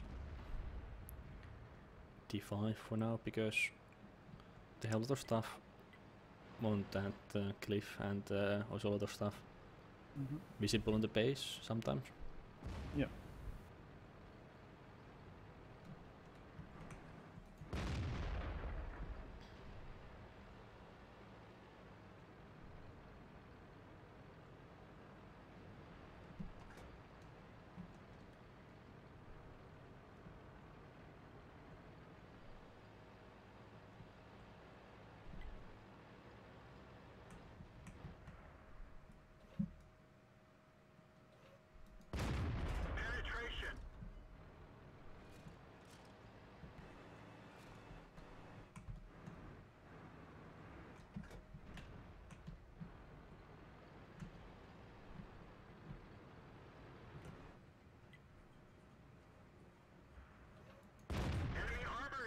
SP1C tracked.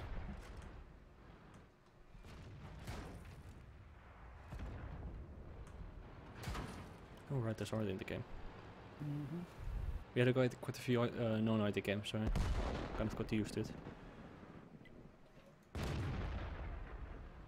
224. No shots.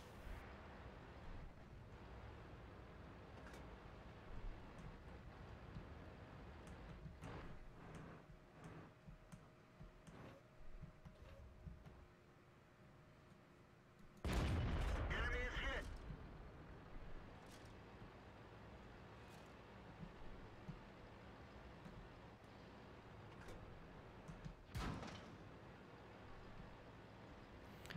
There's something else on the hill other than the type.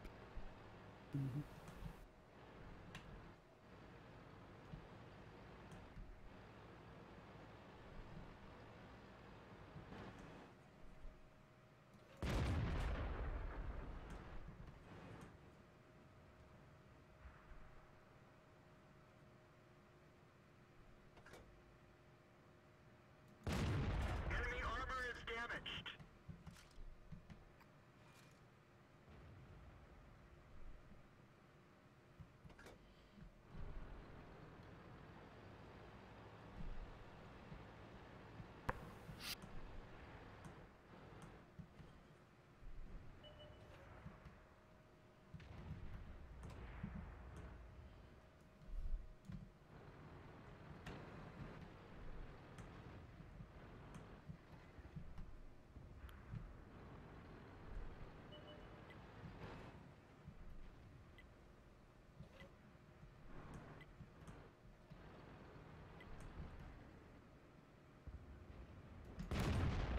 They're knocked out.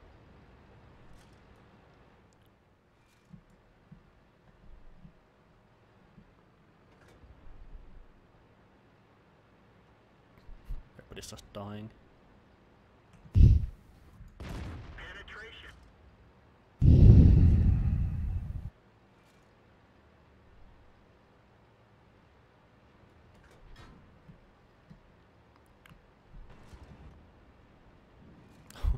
LTP Amarak, the Tiger 1.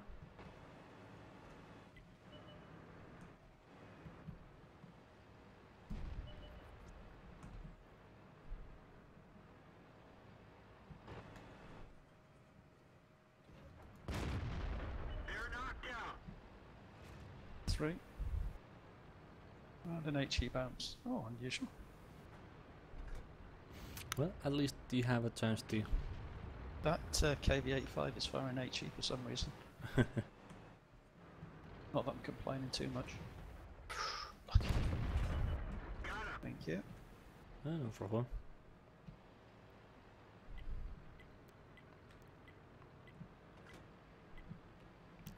And LTTP is going crazy because he died.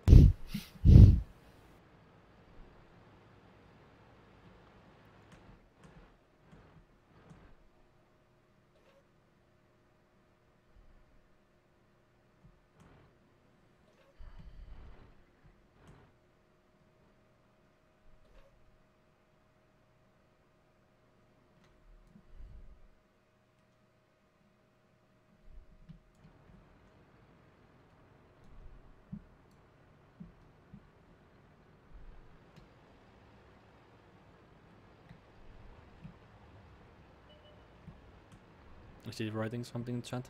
I already blacklisted him. He said okay Tiger too, so I was just letting him know I was. I don't think that's what he was asking, but I enjoy messing with him. Okay, that was Artie.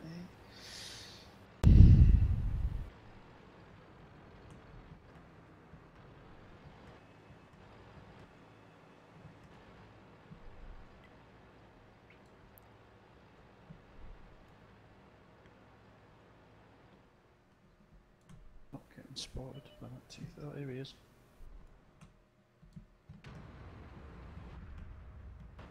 I don't know the bounce. That's good. Super Pershing should be able to handle him now.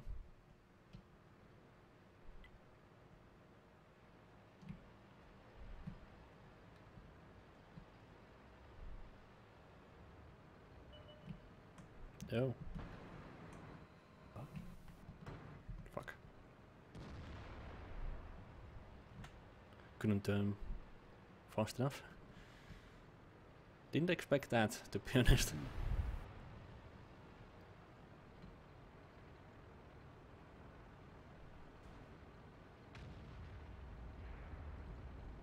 32 out. Yep. Super. A44 next.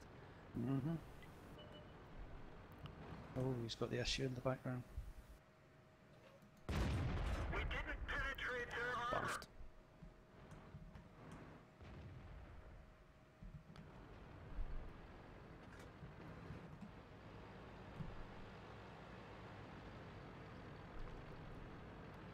Gonna push for the A44.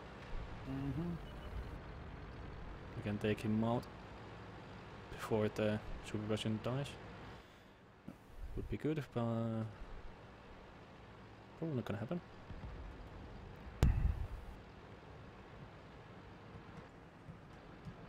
Yeah, had a shot at him, missed the chance.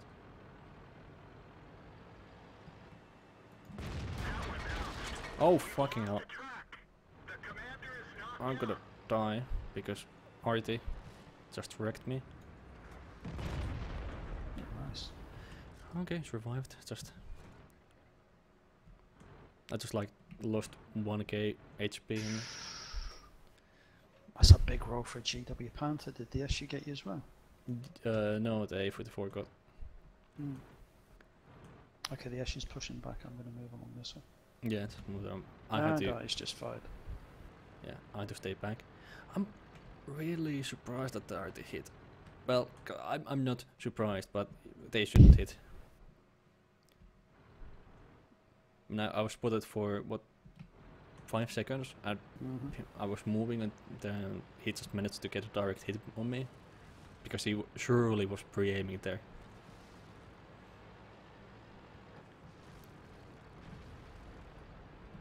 Just don't lose HP. There we go.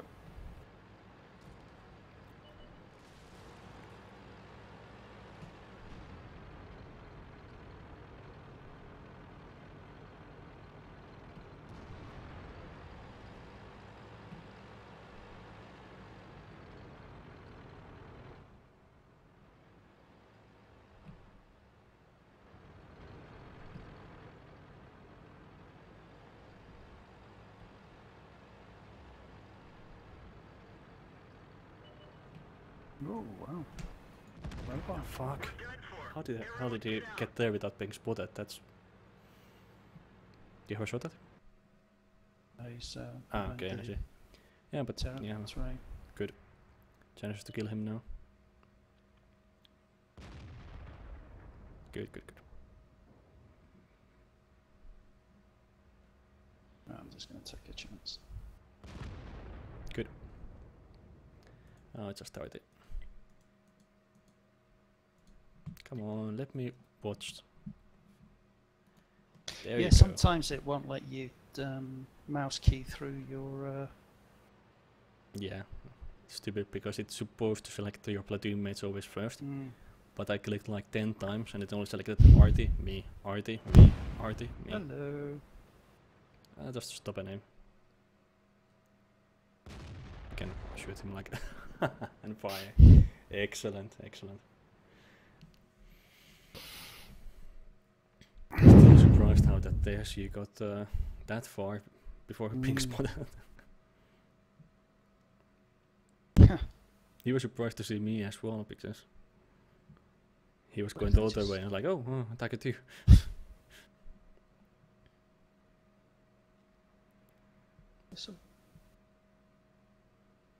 Oh, my 12,000th victory. Oh. It just flashed up a thing and I thought, I wasn't doing any mission. Well, I'm doing HT15 and it's not that for sure.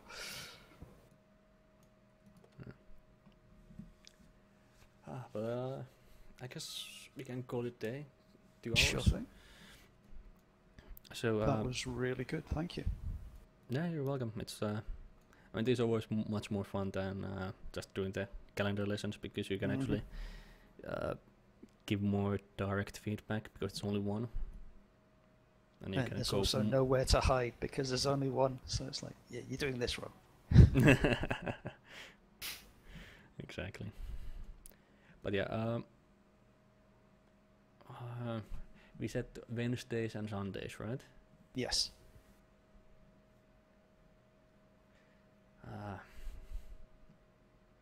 Yeah, I don't think I can do it next Wednesday either. So next Sunday it's gonna be.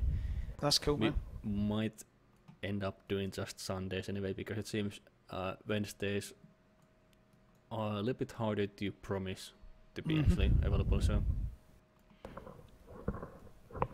Great. so yeah, next Sunday same time. Perfect. If you have anything in mind that you want to do, just give me a PM and Okay, yeah, I'll have a think about it over the next few days and just see the things that I'm kind of struggling with that maybe might be worth, rather than just going through the whole curriculum, you know. yeah, we can just go through all the techniques as well. I mean, at least I will provide a lot of content, if nothing else. Yeah, I mean, all of the techniques are quite easy to do one-on-one lessons on, except weak spots, because that's kind of another technique even, but it's there because it's the same kind of level. Yeah. But anyway, thanks for joining as well. It's nice for somebody to actually ask one of us, because that's. The funny thing is, everybody goes, "Oh, how do I get that?" And I go, "You ask." Yes. Yeah, it wasn't difficult, but hey, you know, hopefully some people get the idea and maybe see a bit more activity. The one thing that somebody did mention was, quite a while ago, we did almost like everybody convened in a room, and then we just split up to do one-on-ones and platoons. Yeah, the mass one-on-one lesson. I remember that.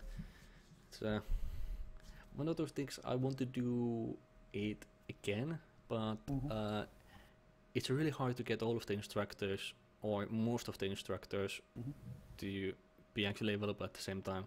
I mean, even last time not everybody was available, but most were, and that was a good thing. But it's one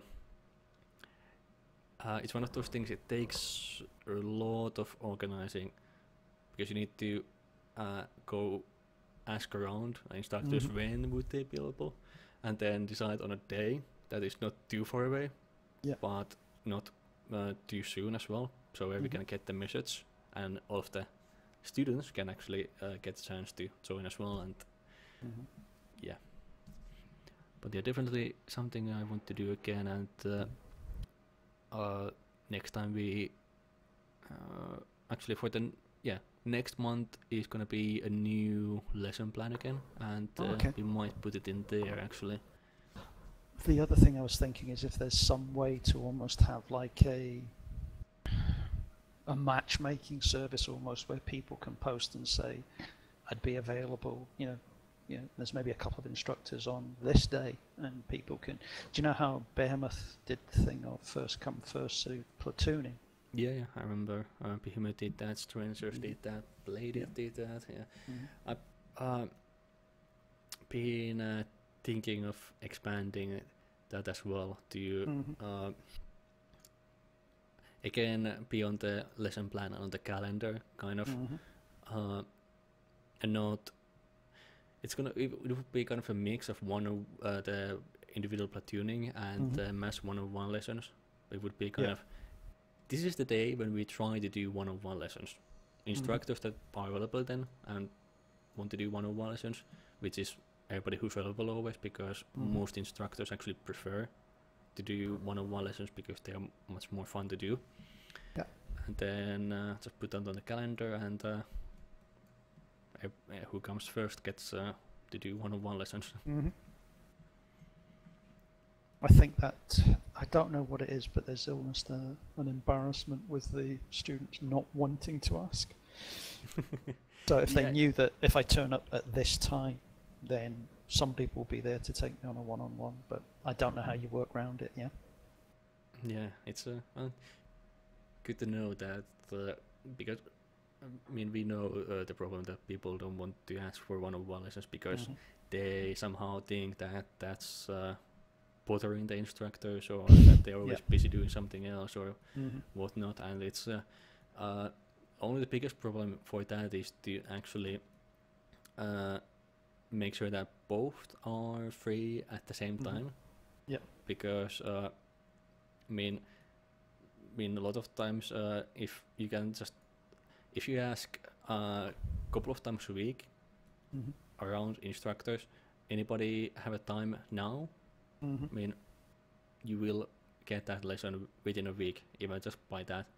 But if it's like you ask just only one instructor to do one specific lesson, then it might be like, sorry, I only have times on these 3 days, and then the student doesn't have time on those. So it's that's the biggest problem. It's not like we don't want to do them, because I mean, just go ask any instructor, do they prefer doing calendar lessons or one-on-one lessons there? It's going to be one-on-one lessons. Much more interesting for the instructor as well. Yeah. Cool. Okay, well, I look forward to next Sunday. Yeah, me too. Thanks a lot, Valen. No problem. See you later. See ya. User left your channel. Yeah, gonna end the stream now as well. Tomorrow is gonna be the next stream again, and well, it's a buggy, lot less tactical. Next one-on-one lesson is gonna be in a week again, so hopefully this will become a regular thing. But yeah, gonna